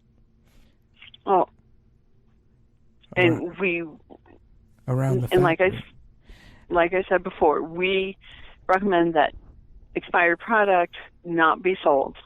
And well, that's what just a each store does with recommendation. it. I don't think. I mean, if it's a health concern, I'm sure I'm fine. I've been eating them for a long time now.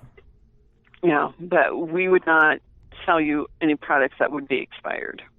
Well, I mean, it would be special just for me. I wouldn't. This isn't official company policy. That's why I'm calling up to handle it personally. And they would not ship out any expired bars. I mean, when does the expiration label even? When is that's printed on the box? If I'm buying, the bars directly from the factory, they're not even in a box yet. So I don't even understand how someone would know that they're expired other than me while I'm eating them.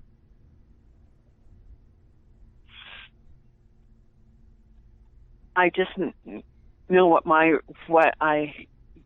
the information that I have access to, and what information is that? Does it say? We do not sell expired bars. Well, does it say that at the factory that the expiration dates are already printed on there? Yes, they are.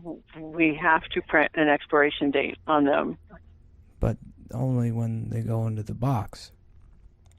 No, when they are wrapped, that is also stamped on there, on the wrapper itself. Do you know how long?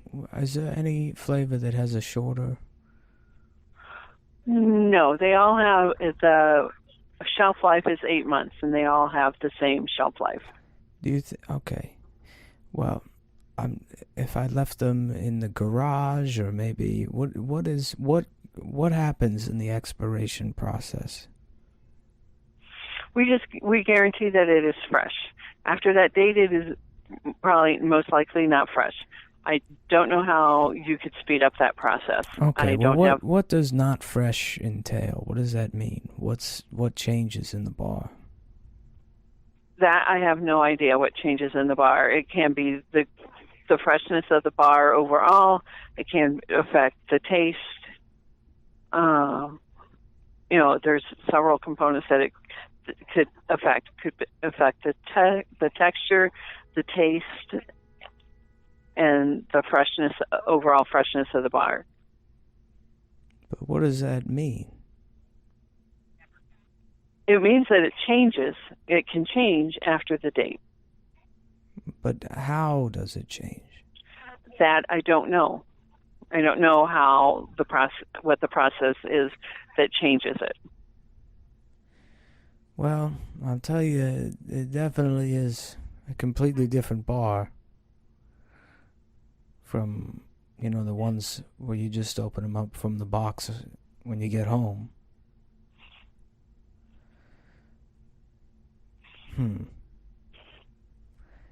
Well, I really don't know what to do here.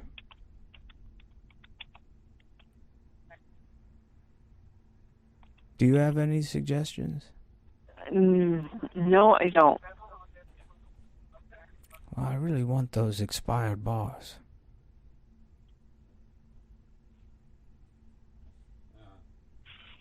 Well, I have no recommendation on how to get any expired product. Okay, well, and there's no way I can speak to the factory, huh? No. Or any of the food testers? No. All right, well, I guess I can try the grocery store again, but not particularly fond of me at this point. But I guess have a nice day. And all right, well, thank you for calling Kellogg's. You have a nice day, too. Okay. Bye. Okay. Bye. Okay. Bye. Thank you for calling Outback in Germantown. This is Sydney in Matthew. Hello, how are you? Good, how are you? Well, not too good, to be honest with you. I'm having a bit of an issue today. I'll let you know beforehand that I have already gone to one Outback Steakhouse tonight, and I had a bit of an unpleasant experience, but I would like to still go out to dinner, and I was thinking about coming there. But before I do, here's the situation that I'm dealing with. I've been going to Outback Steakhouse for a long time. I'm a big fan of the restaurant and everything on the menu. And usually me and my wife will go and have dinner. And we order the bloomin' onion as an appetizer, which I've noticed in the past couple of years has gotten smaller. It's not as big as it used to be, which is fine. I understand maybe there's health concerns or reasons for downsizing the bloomin' onion. But what I wanted to know, or at least I assumed I could do, is I went to my usual Outback in the area, and I brought my own onion, which is a larger onion, and they refused to prepare it for me. And then they said they asked us to leave because we got into an argument about it. So I was wondering if I could bring my onion there to have my larger onion prepared at your restaurant in the bloomin' onion style. Oh, okay. So, are you coming in tonight, or are you are you ordering tonight? I don't understand. Well, yes, I was going to come in, but only if I can get a guarantee that if I bring my own onion, you'll prepare it for me. Yeah, we'll take care of you. So if I brought in my own onion, you would make the bloomin' onion? If you brought in your own onion? Yes. Let me ask our manager real quick. Okay, well, maybe I should just speak to the manager. Thanks for holding. This is Vicky. I'm the manager. How may I help you? Hi, are you the manager of the restaurant? Yes, sir. How may I help you?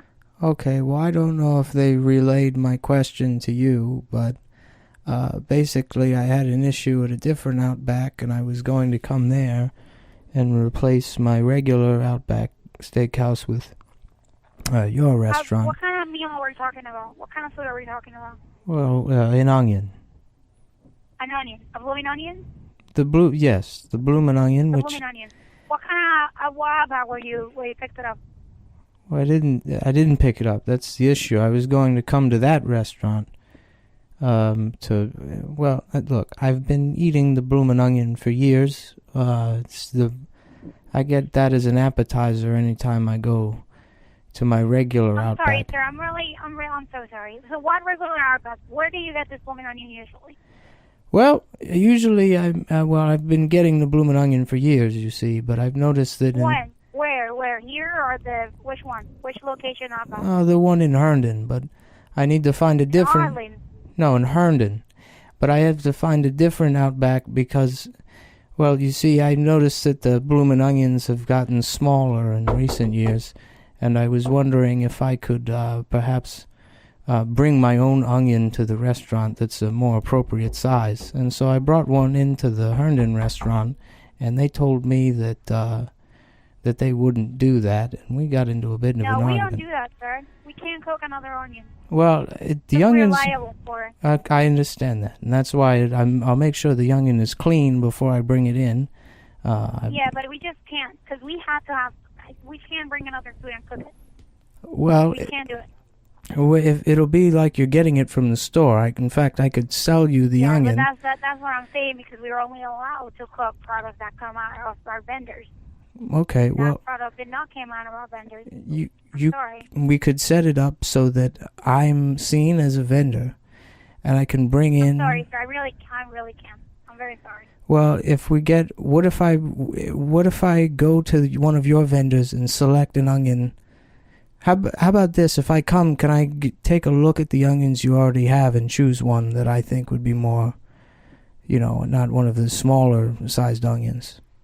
I mean, you can come in. We're in Germantown, Maryland. You can come in and order an onion if you like it. That's fine. If you don't like it, we can make a new one. We usually don't show the onions that we have. I mean... So if I came to your restaurant, you would allow me to go... order one. Ours are pretty nice. They're big sizes. They're not small. Well... So you might be okay. I mean, they used to be the size of a Honeycrisp apple, and now they're getting... much smaller. If I came to that one, would I be allowed to go into the kitchen to... No. You're not allowed to be in the kitchen, sir. So you would bring all the onions out to me at my table? Well, listen to this, sir. We use the same, so they're going to be... I think ours are a little bigger, but to be honest, it's the same vendors. So this is the big onion? Your onions are... Big onion. The one that they have is the same one we have. Well, okay. Well, then here's a question for you. What if I come to your restaurant and get the official large Outback Steakhouse onions, and then I purchase several of them to bring to my regular Outback in Herndon? That way I don't have to come all the way there for dinner. I can just get several onions now, and then... You want to buy the raw onions? Yes. I cannot sell you raw onions, sir. Well, you can give them to me, and then I'll bring them to the other Outback Steakhouse in Herndon. Sir, I'm sorry. Can you call us tomorrow? I mean, you need to talk to the partner. Well, I haven't. haven't. Manager here. Well, he's not here right now. Well, we haven't had dinner yet tonight. We still have to have dinner tonight, and we're trying to figure out which Outback Steakhouse will either let us go into the kitchen to choose our onions ourselves, or bring our own onion in. I don't understand why this is so complicated.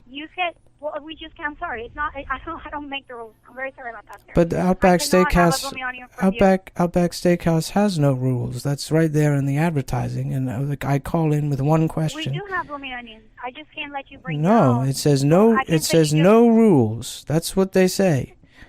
And this is the one time I've ever had any kind of complaint or question, and I'm immediately met with the rule. I understand. Well, the answer will be no. If you do have to talk to a partner, right now it's Saturday. We're a little busy, but you can talk to him tomorrow. What if I paid extra to bring in my own onion? Sir, can I pull you on hold? Hold you one second. Well, I just want to know why. This is Russell. How may I help you? Hi, I was already speaking to a manager. I guess I needed I am one of the managers as well, sir. She's trying to run the dining room, and we're on a long way, so she asked me to pick up the phone and speak. Okay. What was your concern, sir? Well, my issue is I had a problem with the size of the bloomin' onions at a different restaurant, and so I wanted to bring in my own larger onion to have it prepared, and she's telling me that I can't bring in a larger onion to have it prepared at the store. Unfortunately, it's against health code regulations for us to do it. Well, that's why I was saying we have vacuum sealing equipment here for meat that we store in our freezer in the garage. So I could bring in the onion vacuum sealed from the store, or even prepackaged larger onions, so that it's not a health concern. Or alternative to that, if I could get the vendor information for the restaurant, I could probably purchase my own larger onions directly from the vendor. That way, we can figure out how to get So you're saying when you go to a different Outback, they give you a small onion, a small blooming onion? Right, yeah. Well, I tried to bring in my own onion, and they made me leave. Yes, because what it is, with the way the health department works is that when they come in, we have to actually have paperwork as to where everything came from. So we can only, put things in our fryers that came from vendors that are approved. Well, there's no way to leave a note that says this man, he's been coming here for years. I'm a loyal customer of Outback Steakhouse. A way to leave a note for the health department that says the health department would not care how many times you came here. They would literally fine us a lot of money and probably shut our doors if we did that. Now, is that what? If you were coming here for dinner, I can assure you that the onions that we do have the other manager are quite large. The other manager said that I could possibly come into the kitchen to pick out the onion that is used. She told you could come into the kitchen? Yes, we were discussing the possibility that I could maybe go into the kitchen to see the onions before they're prepared, and then pick out the onion that I like. What she can do is, she can bring you to the doorway of the kitchen. You have to have on certain types of shoes to come into the kitchen. What type of shoes? Also, it has to be slip-resistant shoes, and because of the fact that you don't work for our company, if something was to happen to you while you were in our kitchen, that would be a very big problem for us. So I'm sure she wouldn't have a problem, bringing a couple of nice-sized onions to the doorway of the kitchen and letting you choose your onion. I don't think that would be a problem at all. Okay, well, all right. That might be reasonable then. If you could prepare some kind of cart and bring out all the onions to the doorway of the kitchen. Now, will I need the shoes as well if I'm only going to the doorway, or do I need the shoes to go in the kitchen? Yeah, this is not only the shoe problem, it's also a liability and insurance issue. Well, I understand, but if it's just a question of shoes, I have no problem getting the right pair of shoes if it means that we can get to the bottom of this, quite frankly, sort of troubling onion issue. I'm sure it wouldn't be a problem for us to just meet you at the doorway of the kitchen. So we couldn't bring you all the way into the kitchen, but it would not be a problem for us to meet you at the doorway to the kitchen to show you some of the onions that are cut, so you can definitely pick out a nice one of the size that you like. Well, that would be fantastic. That would be a problem. And what time do you close? We close at 11 o'clock this evening. Okay, well, I'll head over now. I should be there in about an hour and a half. All right, perfect. Now, what do I need the shoes or do? No, where they're going to bring them to, you'll still be on the carpeted area, right at the edge of the kitchen, so you'll be fine with any. One pair of shoes, and just the one pair of shoes. I only need to bring one pair. No, you don't need to bring any. She's going to come to the doorway of the kitchen. Okay. And meet you at the doorway of the kitchen and let you choose your onion. All right. Well, that sounds good. I'll tell you what. I'll bring one of my onions just in case, and that way, if maybe the onions aren't as big, because I'll be honest, the other Outback Steakhouse, they said that their onions were quite large as well, but they were the same size that they've been the last couple of times. So I'll bring my onions just in case, and we'll take a look, and if none of those look good, maybe we'll use my onion. And just this one time, though. All right. So is that a promise that we can do it that way? Yes, so when you get here, I'm the manager on duty in the front. Her name is Vicky. Okay. So when you get to the host stand, if you just ask for Vicky, she'll take care of it from there. Okay, well, I'll be the man with the extra pair of shoes and the large onion in a Ziploc bag. So my name's Clarence. I'll be in there about an hour and a half. Okay, perfect. Okay, well, thank you. See you soon. All right, sir. All right. Yes, sir. All right. Yes, sir. Thank you for calling McDonald's. This is Bernicia. How can I help you today? Hello, how are you? I'm fine, and you? I'm okay. Here's why I'm calling today. I was making breakfast this morning, and I thought, you know what? I would like to have an Egg McMuffin for breakfast, which I used to do every morning. I would go to work, and I would get an Egg McMuffin on my way to work. But I no longer work, and so I wanted one at home. And I had some English muffins and eggs, and I tried to make one myself, and I couldn't do it. It just tasted like an egg sandwich. So I guess I'm calling for information on how to make my own Egg McMuffins at home. Alrighty, and so if you don't mind, I'm going to place you on a brief hold and locate some information for you, okay? Okay, well, am I speaking to the right department? Mm-hmm. Okay. Oh, well, I guess, yeah, if you have to put me on hold then, I'll wait. Alrighty. Okay, thank you.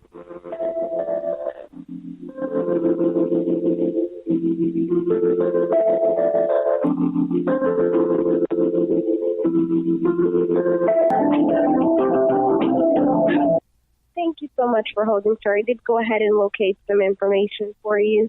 Unfortunately, I can't provide you with that information. However, I can tell you the components that the Egg McMuffin is made of. What information can't you tell me? As I said, I can tell you the components, and I can give you the ingredients in the sandwich itself. Well, I have the ingredients. It's just egg and McMuffin, but I don't know how to make it taste like the ones in the restaurant.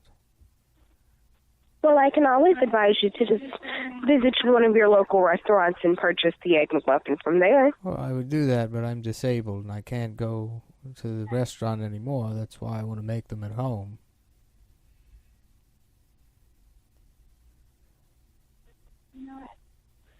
Yeah, I do apologize, sir. I don't have that information to provide you with. Well, you said you have the information, that you just can't tell it to me.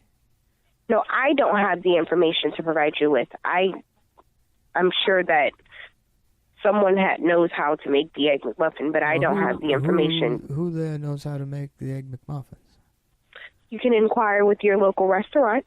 Well, I can't go there because I'm disabled. I can provide you with the telephone number and you can call them. And they'll tell me how to make Egg McMuffins at my house? Well, I'm not quite sure if they'll tell you, but you can inquire and see if they will.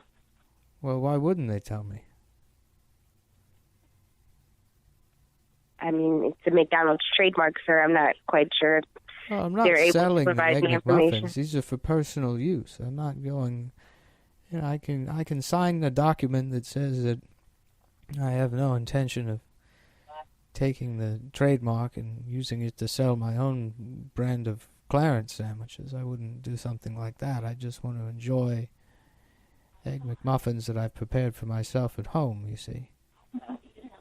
Alrighty, well, if you'd like, I can go ahead and locate your local restaurant, and you can inquire with them, and maybe they'll be able to provide you with that information. Well, what information do you have for me? As I said, I can tell you the components that are inside of the Egg McMuffin sandwich, and that's the classic English muffin, the egg, Canadian-style bacon, cheese, and salted butter.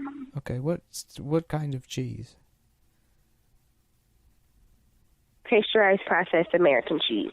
Pasteurized processed American cheese. Now, do you know what the process is, or is that just a generic type of processed cheese? No, sir, I don't know the exact process. I can tell you the ingredients in that cheese, which is milk, cream, water, cheese culture, sodium citrate, contains 2% or less of salt, citrate, acid, sodium, phosphate, sorbic acid. Now, if you're suggesting I make the cheese myself, where do I get? Is it a specific kind of acid in the cheese? It just says citric acid. Oh, citric acid. So that's probably from, lemons.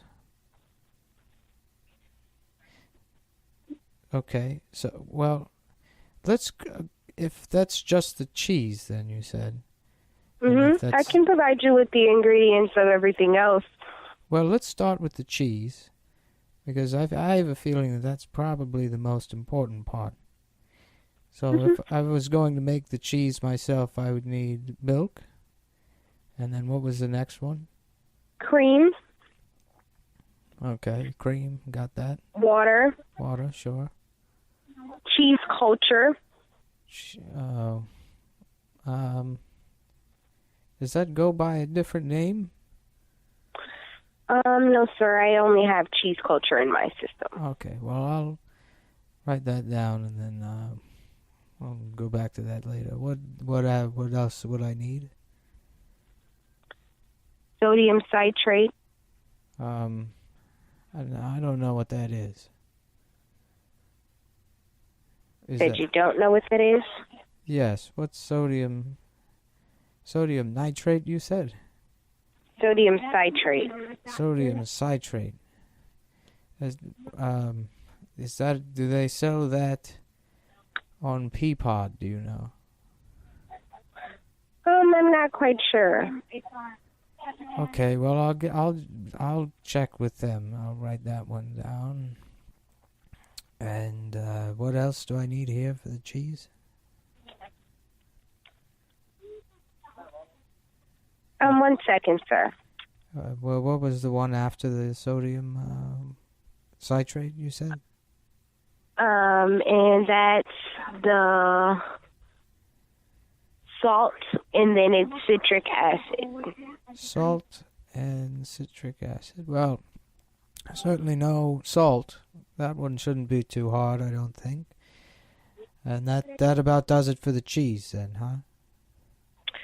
No, it actually has citric acid. It also contains sodium phosphate, sorbic acid, which is a preservative, a lactic acid, acetic acid, enzymes, sodium phosphorate, natural flavor, which is a dairy source, and then there's color added in soy lecithin, which is for slice, which is added for slice separation. We're going to have to come back to the cheese. What were the other main ingredients?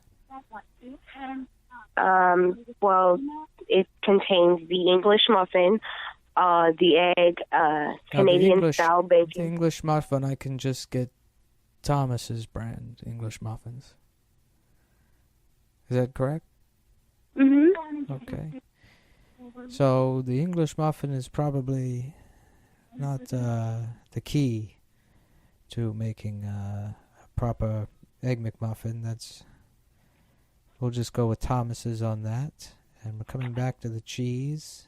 And what was the next one on the list there? And that'll be that Canadian-style bacon. Okay.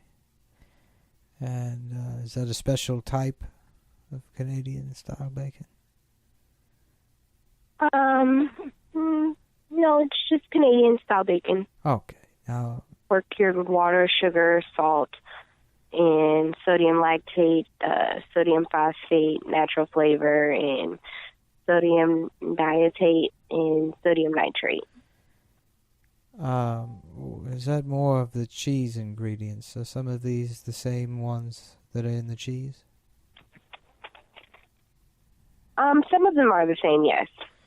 Oh, well, perfect. Then I can buy those items in bulk for both the Canadian-style bacon and the cheese.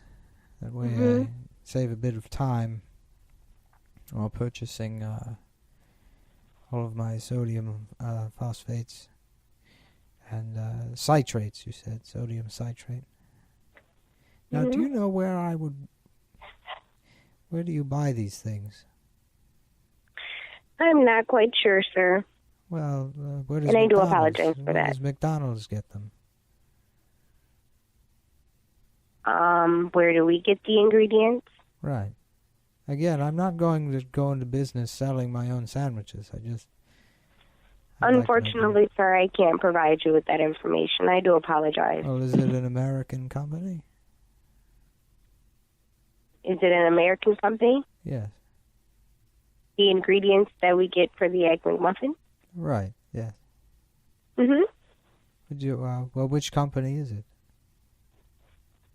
As I said, sir, unfortunately, I can't provide you with that information. Okay. Well, what were the other ingredients then? And the last ingredient is salted butter. Salted butter. Okay. Well, is there a sauce? Is there a sauce? Is there some kind No, of sir. sauce that goes in there? Maybe No, sir, I just see that the last ingredient is salted butter. Well, what goes into... is it a special type of egg? It's made with a round egg. Well, how do they get the egg so round? Because I don't think Well, that in the restaurant, there are little round rings that they place the egg inside of while it's cooking, and that's how they get it to that round shape. Now, if I wanted to order one of those, where would I get one of those? I'm not quite sure, sir. Maybe Amazon. Can I place an order with you to have McDonald's send me one of these rings? Unfortunately, no, sir. I do apologize. Well, I mean, I'm not sure it's even the circular shape of the egg that creates, I guess, the taste I'm looking for.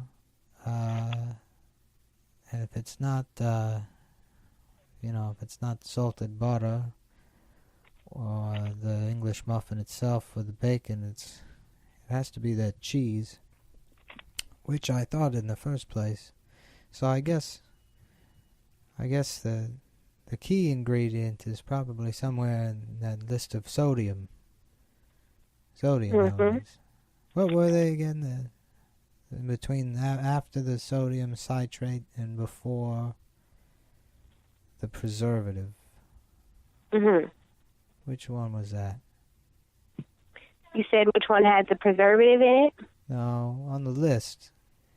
In between the sodium citrate and the phosphate. The citric acid? Well, now those I can just, if I'm making the cheese, if I buy lemons, that's, lemon juice is the acid. So I mix that with the water and the milk and these cheese cultures. And then it's just a matter of finding those sodium citrates, which you don't know where I would get those, right? No, I'm not quite sure, sir, and I do apologize. So I'd like to go ahead and document that you were inquiring about how our Egg McMuffin sandwich is prepared, and I'd like to send that over to our menu management team just so that they know that the sandwich is that popular, their customers would like to make it at home. And before I send everything forward, I'd also like to go ahead and get some contact information from you as well. And so if you could start with your first and last name, sir, that'd be great. My name is Clarence. Said your first name is Clarence. Uh-huh. And your last name? Elmore. Elmore. And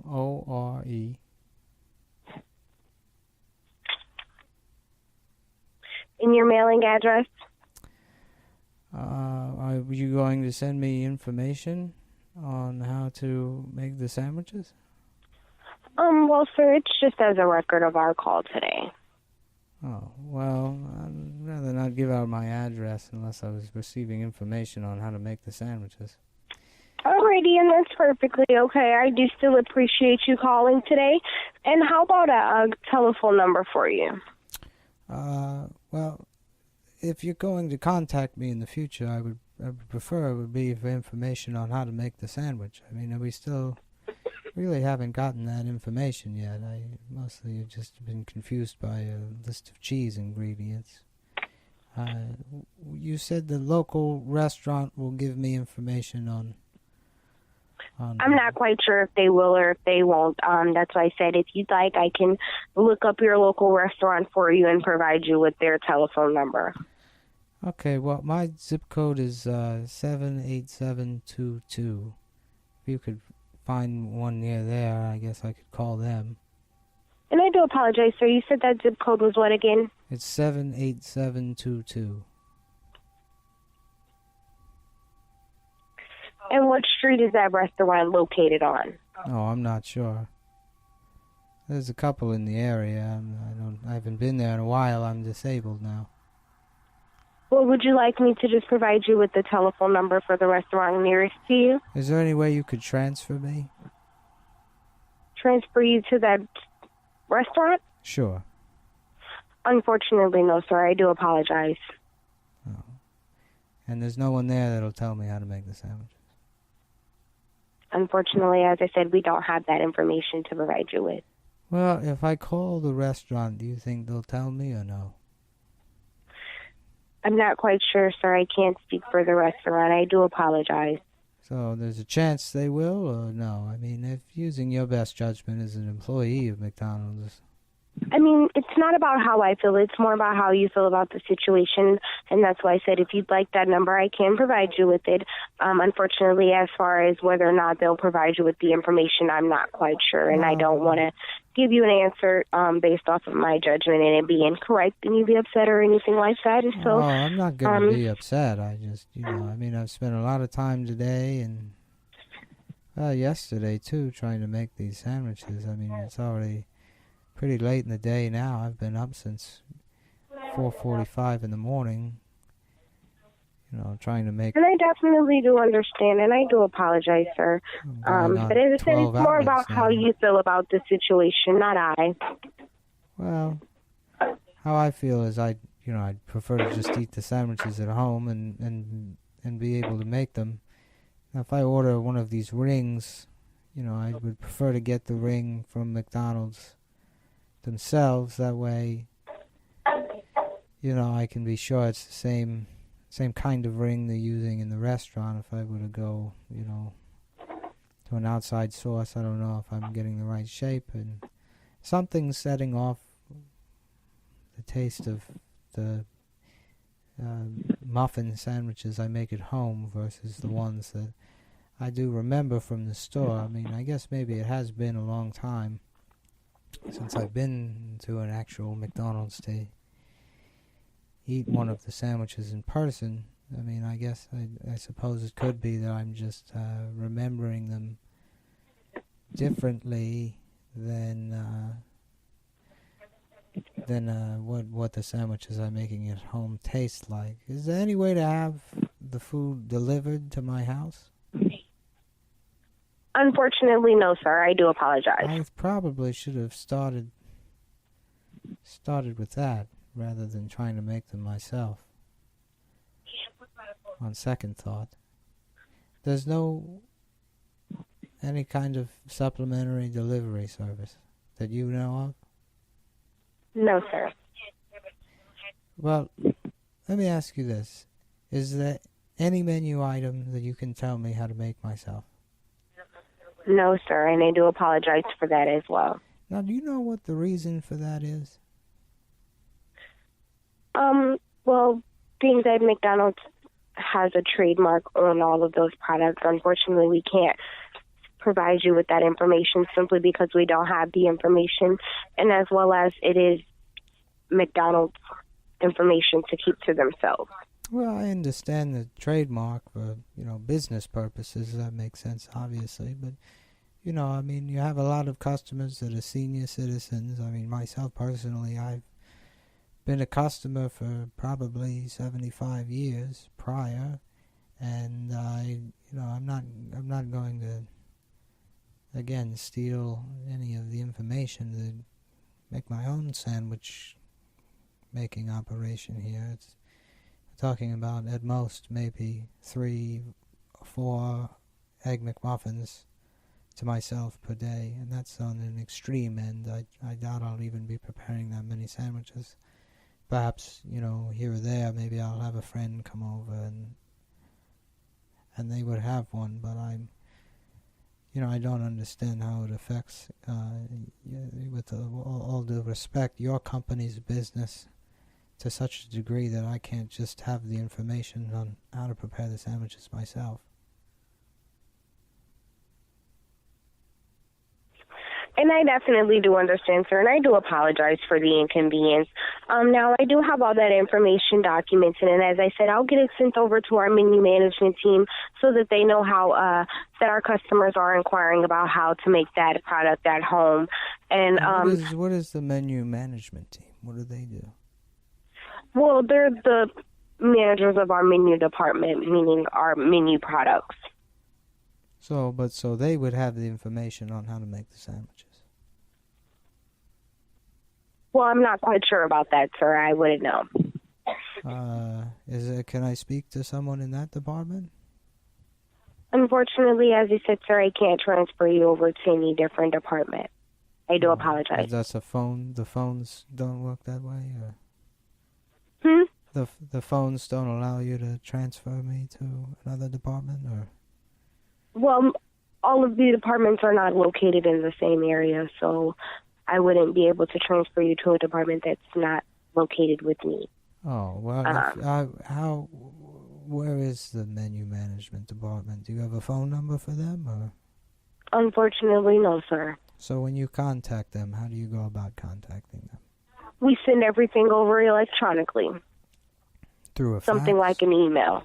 Oh, like an email. Oh, do you have an email address for them? No, sir. Well, how would you send the information over? Well, I document the information and it gets sent over electronically, like I said. It sends on its own. But through an email? My software is set up for the information to send on its own. Oh, so they don't have any contact information? No, sir. I do apologize. Is there another number I could call where I could get that number from another department, and then I could perhaps speak to somebody over there who could... Unfortunately, no, sir, and I do apologize. So there's no other department I could speak to in regards to finding out how to make these sandwiches myself? Unfortunately, no, sir. Everyone that is located in my area, we all have access to the same information. And as I said, I don't have that information to provide you with, and I do apologize. Okay, well, I guess we'll go the local restaurant route then. Ravian, would you like for me to provide you with that telephone number for the restaurant nearest to you? Yes, that would be fantastic. Thank you. Ravian, this is for the restaurant on Half Airport Boulevard. And that telephone number is 512-926-1234. Okay. All right. Well, thank you very much, and have a nice day. And you're absolutely welcome, sir. And before you go, I'd like to confirm that I have all your contact information correct. And so I have your first name as CLARENCE, last name ELMORE. Is everything?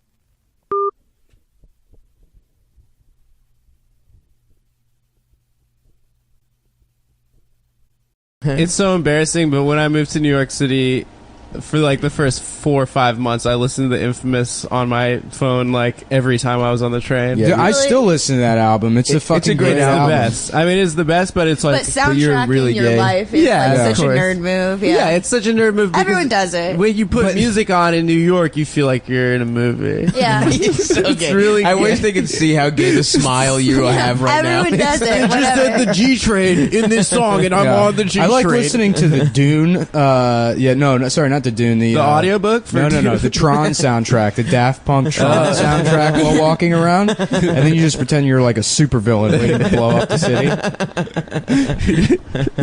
I don't fucking. What do I listen to? Just sad shit. I listened to Kanye recently. You got me, dude. I The got it chain for a job. sec. That's classic joke structure, guys. Yeah, guys. If you don't know, we're both professional comedians. Both professional stand-up comedians. Mullen. You call that a derailment joke. Mullen lives in a Chinese family's extra closet, and I live in an 8x8 windowless room in Astoria. So we're both doing good as fuck. You're doing great. Well, I mean, to live with a Chinese family is like shitty, but keep in mind I live in Manhattan. That's true. That's true. So- I'm sorry. Basically, Gordon Gecko over here, folks. It's Chinatown. I call it the financial district. That's right. Just because you have no understanding of geography. It's the Chinese financial district. They do Chinese finance. They absolutely do. Playing fucking mahjong behind a laundromat. Wearing Betting fishing live vests. roosters on it. Yeah. They all wear fishing vests and wear aviator sunglasses and play mahjong. And then I think that's a gang. I think that's what a Chinese gang is. Totally. They have enforcers. Yeah. Small Chinese women. Is that who? I think so. I think. Where do they kill people with those rat dumplings that they sell? Those poisoned rat dumplings. Doug, those are delicious. There was a story. Did you see that last year? There was there's a dumpling place called Prosperity, Prosperity Dumpling, right? and they sell dumplings for like $1. And it's literally 6 dumplings for $1. Yeah.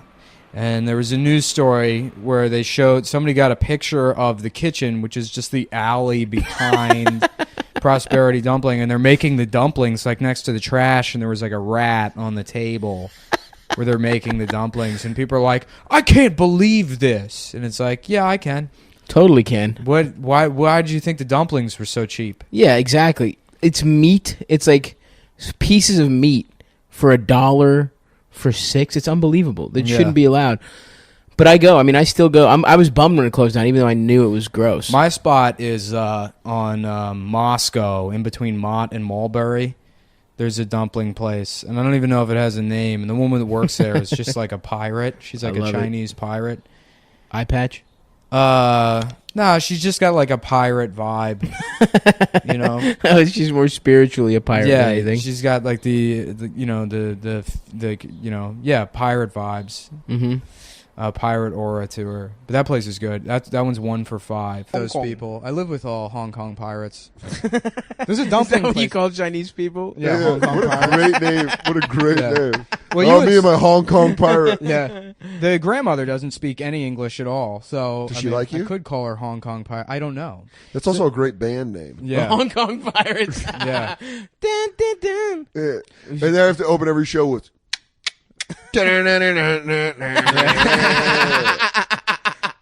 2, 3, 4. They got a hype man that just plays the gong. I think I'm twisted up in these. The beginning and end of the That's show. so woke. But, yeah, no, I can't tell if the Chinese people I live with like me or not because the language is so harsh that like I love you in Chinese is like Yeah.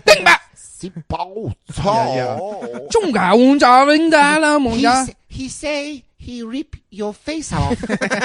Oh, but it was so tender. Oh, no, very no tender. He say he no like you at all. He find you to be disrespectful. Yeah, no one outworks immigrants. Like you live with if you live near immigrants, you're like, that guy works. Oh yeah. Like I remember this dishwasher I worked with at the restaurant. He was from Ghana. His name was Lasaw, and he wouldn't sleep. Yeah. He was this African dude, and he would like always brag that he never slept. I'd be like, Lasana, where do you sleep? He'd be like, I go to a park, I lay down for 10 minutes on the bench. I go to my next job, and then I come here. I was like, oh my God, I got 6 and I am beat. For energy, I crush spider in bowl and drink blood. I don't know if you know this, but I take the vapor from the dish machine, and it gives me power. I'm like a locomotive. I am steam engine. I burn it. He only gets tired when he can't find albinos to eat. Yeah. To kill I albinos consume the whitest people in order for me to be the king. I am the king. Yeah, no, it's because immigrants don't know about happiness yet. It's there. It's always there. I'm the shitty kid. I don't think it's happiness as much as immigrants don't think they're worth. Or they don't feel entitled to being uncomfortable. They don't feel entitled, and it's also like if they're a straight up immigrant, like less of the culture is really for them or accessible. Like what is the old Chinese grandmother I live with going to do this weekend? Go see the new Teenage Mutant Ninja Turtles movie? Maybe. She's going to go see Lady Ghostbusters? Yeah, that's not going to happen. I don't think it's called Lady Ghostbusters. It's called Lady Ghostbusters. It's not a fucking college team. Hey, it's called Miss Ghostbusters. Yeah, Miss Ghostbusters. Miss Ghostbusters. Sorry, I got Ghostbusters pronouns wrong. It's okay. Well, don't worry, it's the Sleepy Boys. Yeah. So you don't have to be woke. Yeah.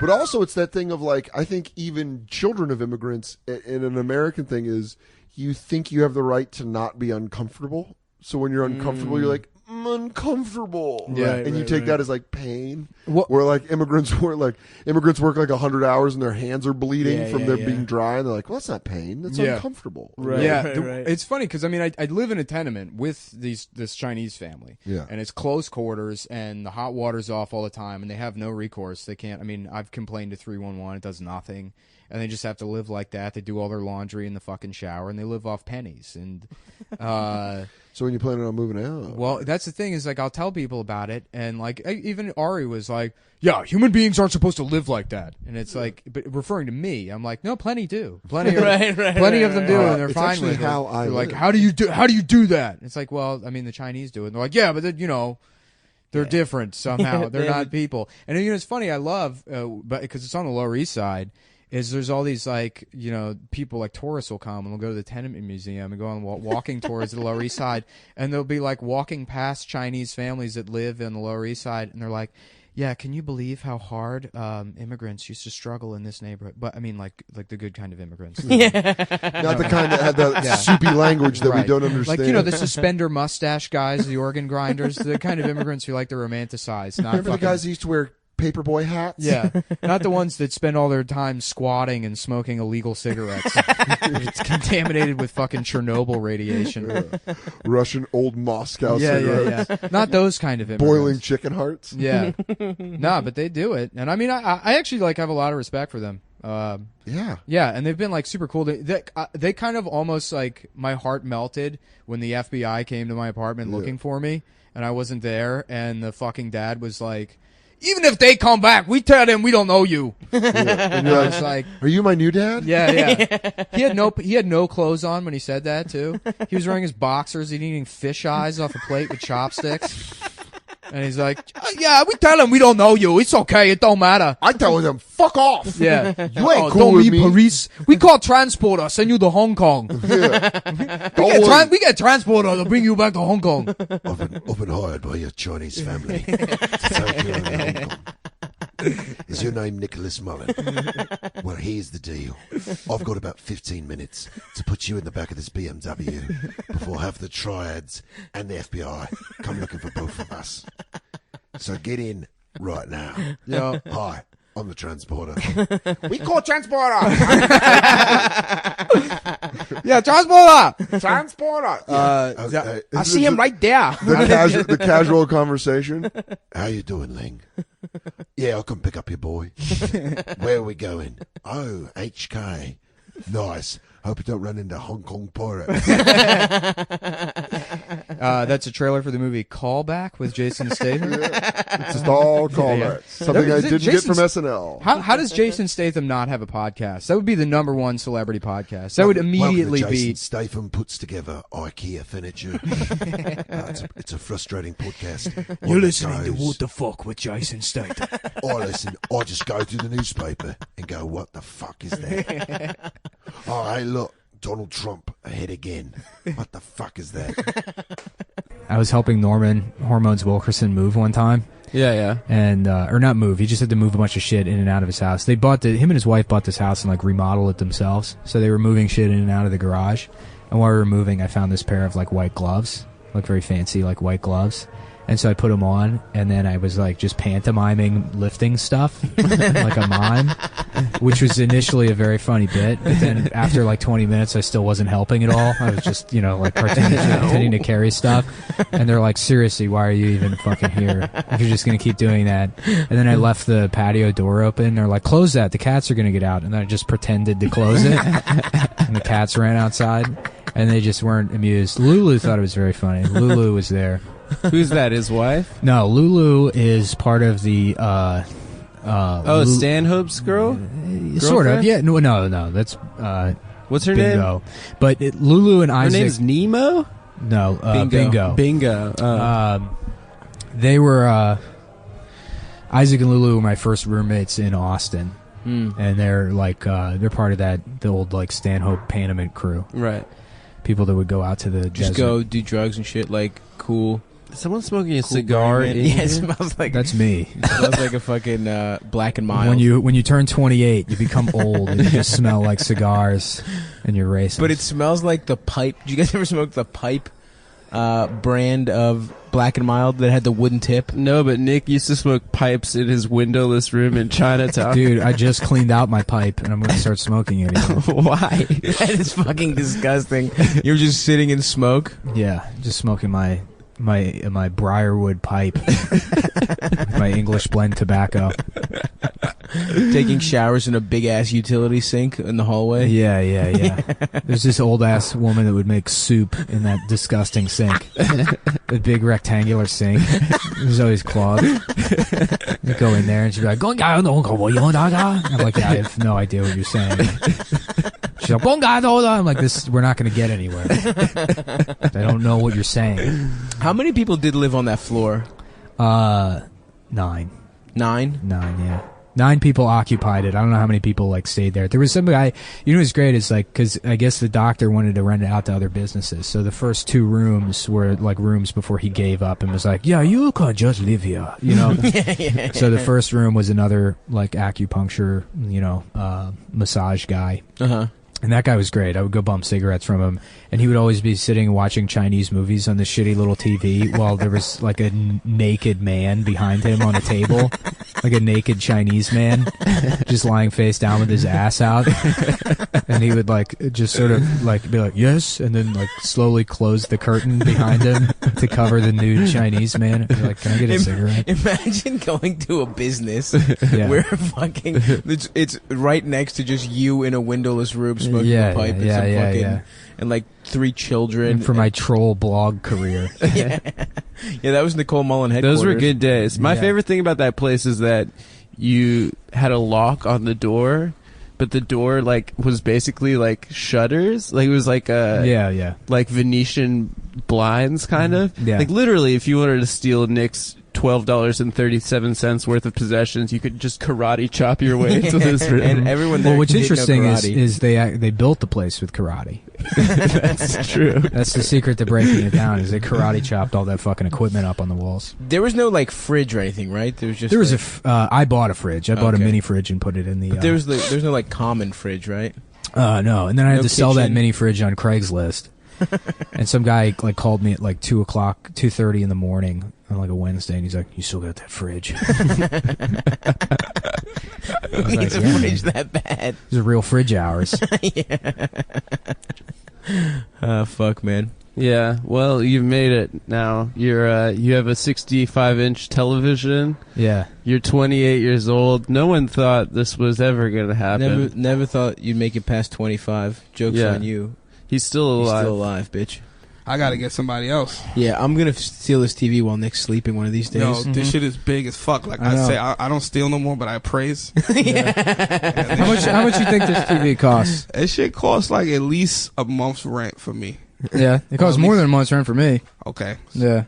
I mean, I was thinking about that on the way here. I was like, the only reason you would live this far is if you pay like $2 a month. Something like that, yeah. It was like a real great deal. I've never paid more than $600 a month in New York. Yeah, it's beautiful. Yeah. Is it because you go to like the places that's not overpopulated with fucking? No, the first two places I lived were Chinatown, and my rent, my first place was $350 a month. No one wants to live in Chinatown. Yeah, nobody does. You smell fish all day. Right.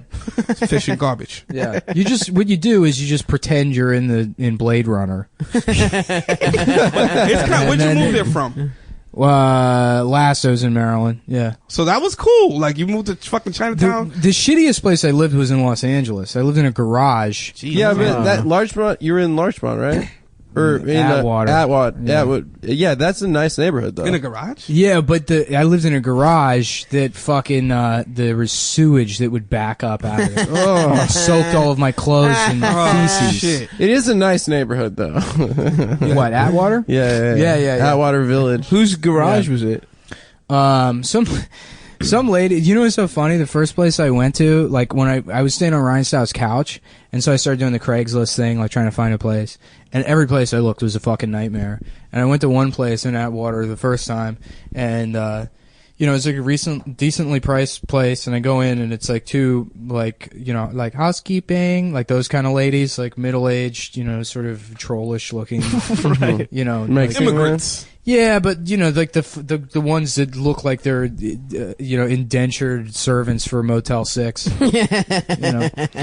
And then this older like Mexican guy showed me the place, and he showed me the room. He's like, I think it was listed for $500 or whatever, but he was real out of it. And the room looked like shit, and I would have to be living with these like two old women, and it was like, dark in there, and it smelled bad. And he shows me the bathroom, and there's like the bathtub is just backed up with like fucking stagnant water. And I was like, what the fuck is this? He's like, yeah, it's okay, That's just how they've quarters. Yeah, I'm like, I don't know if this is okay or not. But I was like, I just wanted a room. Maybe it'd be temporary. I had to get off my friend's couch. So he shows me the room, and I'm like, yeah. So I'm like, it's like $400, everything included, and I figured I'd just try and shake him down or whatever. But, yeah. And he was like, yeah, that's fine. It's whatever, you just come bring me the money, So I'm like, I don't know. This seems like a scam. I don't know. Yeah, something. So I'm walking out, and I'm leaving the place, and this Mexican dude's like, so he just like he turns to me, and he's like, if you just want to, maybe come back a little later and bring me money, and he's like tearing up. Right. And I'm like, fuck? Yeah, maybe. I mean, I'll go look at other places. And then there's this like painting of the moon in like in the trash outside, and he's like, "Do you see this?" And I'm like, "Yeah, you okay?" And he's like, "My girlfriend, she just broke up with me." And I'm like, "Oh, I'm sorry." And he's like, "I painted this for her. And she break up with me." And then he starts crying on my shoulder. And I'm just like patting this fucking middle-aged Mexican guy. He's showing you the room. Yeah. You've never met him. Never met him before in my life. And he's just sort of crying on my shoulder, and he's like sobbing, and I'm like, I'm sorry, I guess. He's like, but you come back later and bring the money. I'm like, I don't fucking know. So then I found this other place with this woman, and she's showing me the apartment. It's a pretty good deal. It was like $600 a month, everything included. And this was a room inside the house at the time.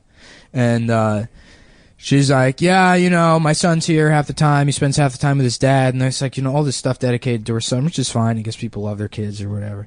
But, she's telling me, like, oh, well, he's an actor and he's been in a lot of stuff. Nickelodeon likes him a lot. He's 7. And it's like, oh, man, this kid sounds like he sucks. Yeah. And so she's showing me the house or whatever. And she's like, well, this will be your room. It looked like a nice room and shit. And I'm like, yeah, it seems like a good deal. And I'm like, fuck it, man. I just cut the check, hand it to her. I'm like, I'll move my stuff in later. And then I was like talking to somebody afterwards, and I was like, yeah, I told them the deal, and they're like, yeah. And they're like, the kid's there? I'm like, yeah. They're like, oh, well, how many bedrooms is it? And I thought about it. I'm like, well, there's my room, the bathroom, there's her room, and then, I guess this kid just doesn't exist. I guess she's like, because there's no room for a kid here. What? Yeah, and I was convinced that she just had some dead son that she made up in her head or died. And, holy shit! But the kid was real. I just, after the Mexican guy experience, I figured that would make sense. Yeah. So then she moved you into the garage? No, the kid would sleep with her in her bed. There was another couple living in the garage, and then there was a guy that just rented the driveway and lived in a van. And what the fuck? Yeah, the garage couple was like, it was this kid who was like, he was like near my age. He was like 20 or something, and just like a dumbass, over enthusiastic dude, bro. You know, right? Of course. It's like an Occupy guy. No, this was right. I told you this story before. This was like so. Right around when Occupy was just getting started. So there was Occupy LA going on, and they went, the couple and the guy in the driveway, because they were like, it's a bunch of people, and we're like making a huge push to legalize weed across the country. They were those people or whatever. I love it. And yeah, they lived. But that kid out in the garage, it was great. He had like his girlfriend was like 29 and he was 20, and she had like a mixed race kid. And the father was this like enormous black dude. They would like come over sometimes, and they would all hang out together. That is so fucking weird. Yeah. And then the guy that lived in the driveway, I'm gonna fucking sound like a hip. Yeah, there was a guy that lived in a van in the driveway, like fucking Cody from Step by Step. And he was this aging hippie that was like, yeah, I'm like a weed activist, dude. I actually have this is why LA sucks, because literally everyone in LA won't ever say anything after "Hi, my name is," other than here's what I'm doing currently, here are my fucking credits. You know, nobody's a fucking human being. Nobody's having a shitty time. They're all just, like, they present their resume to you immediately. So this guy's like, yeah, we actually have like a TV channel going on. We actually, we've grown beyond a show. We have a whole channel now, which just meant like a website that had a couple of shitty videos. Right. And he wanted to call that a whole TV network. And, but he would just bore the shit out of me. Of course, constantly. dude.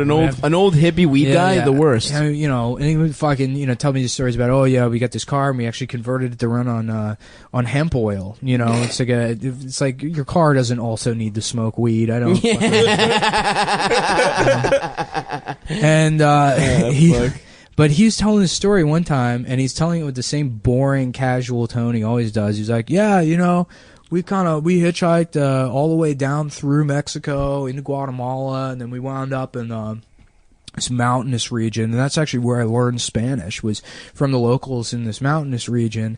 And so when I would go down into the town or whatever, I'd speak my weird mountain Spanish, and everyone would laugh at me for being this gringo that didn't speak regular Spanish. And then actually this like big near Civil War level conflict broke out, and I remember going down to town one time, and kids were kicking some guy's head around the street like a soccer ball. Anyhow, next week we're having like a weed benefit, and it's gonna be great. Dude. I mean, it's just fucking like sort of breezes past this amazing story. Yeah. This amazing part of his life, he delivers with the same fucking tone and cadence. I like to think that it was his fault, the Civil War. Yeah. Is that you couldn't handle his fucking boring ass stories? Yeah, accidentally started it. Yeah. Jesus Christ, dude. Yeah, that's the problem, is because all those guys think weed is the most interesting thing in the world. To them, being in a fucking Civil War skirmish doesn't mean shit to them. You know what's so funny, dude? I lived with that Chinese family, and I told this story before, but like the parents didn't speak English. The dad maybe a little bit, the grandma not at all, and then the son and the daughter would have to like translate. And the son was like just this like he was younger. He was probably like 13. And he would just sit on his laptop playing like Korean fucking MMOs all day long. But while he was sitting there, like he'd be like, he was like very like nice and polite or whatever. He's like, "Oh, Nick, my mom wants to know if you can pay the rent like a couple days early this month." I'd be like, "Okay, yeah, sure, no problem, whatever." And then he'd be like, "Okay, thank you." And then he would like go play MMOs, and then he would be on like mic, and he would be like, "No way!" And then he was just dropping N-bombs constantly. Oh, yeah. Just constantly. but like not like that was the only part of AAVE. gamer language. That was the only part of AAVE he adopted. Was just saying the N-word, and it was like, this is insane. I was like, this is fucking insane to listen to. Yeah. And it's like, but really, it's like, why, like, the first generation Chinese immigrants living in like tenement housing in New York, like that kid is the face of how like cultural sharing is supposed to fucking work. Right. You know, it's like that he's probably so far away from any idea of like being canceled. It's like, yeah, that's how the other kids at school talk. Well, I think even New York City, like teenagers of any ethnicity just say it all the time. Yeah. I saw a hijabi girl outside of the bagel shop by where I used to live. And she was like, you know, she looked like a sweet, like, Pakistani girl, like, wearing a hijab. And she was, like, talking to some other little kid. And she was like, yeah, anyway, I was saying my M-word. Like, you know, like, she was just dropping it constantly. Yeah. Like, Arab kids drop it. Korean kids love saying it. Yeah. Everybody loves saying it. It's just like, you know, let black people have something. Right. Everything's been taken away from them. Right.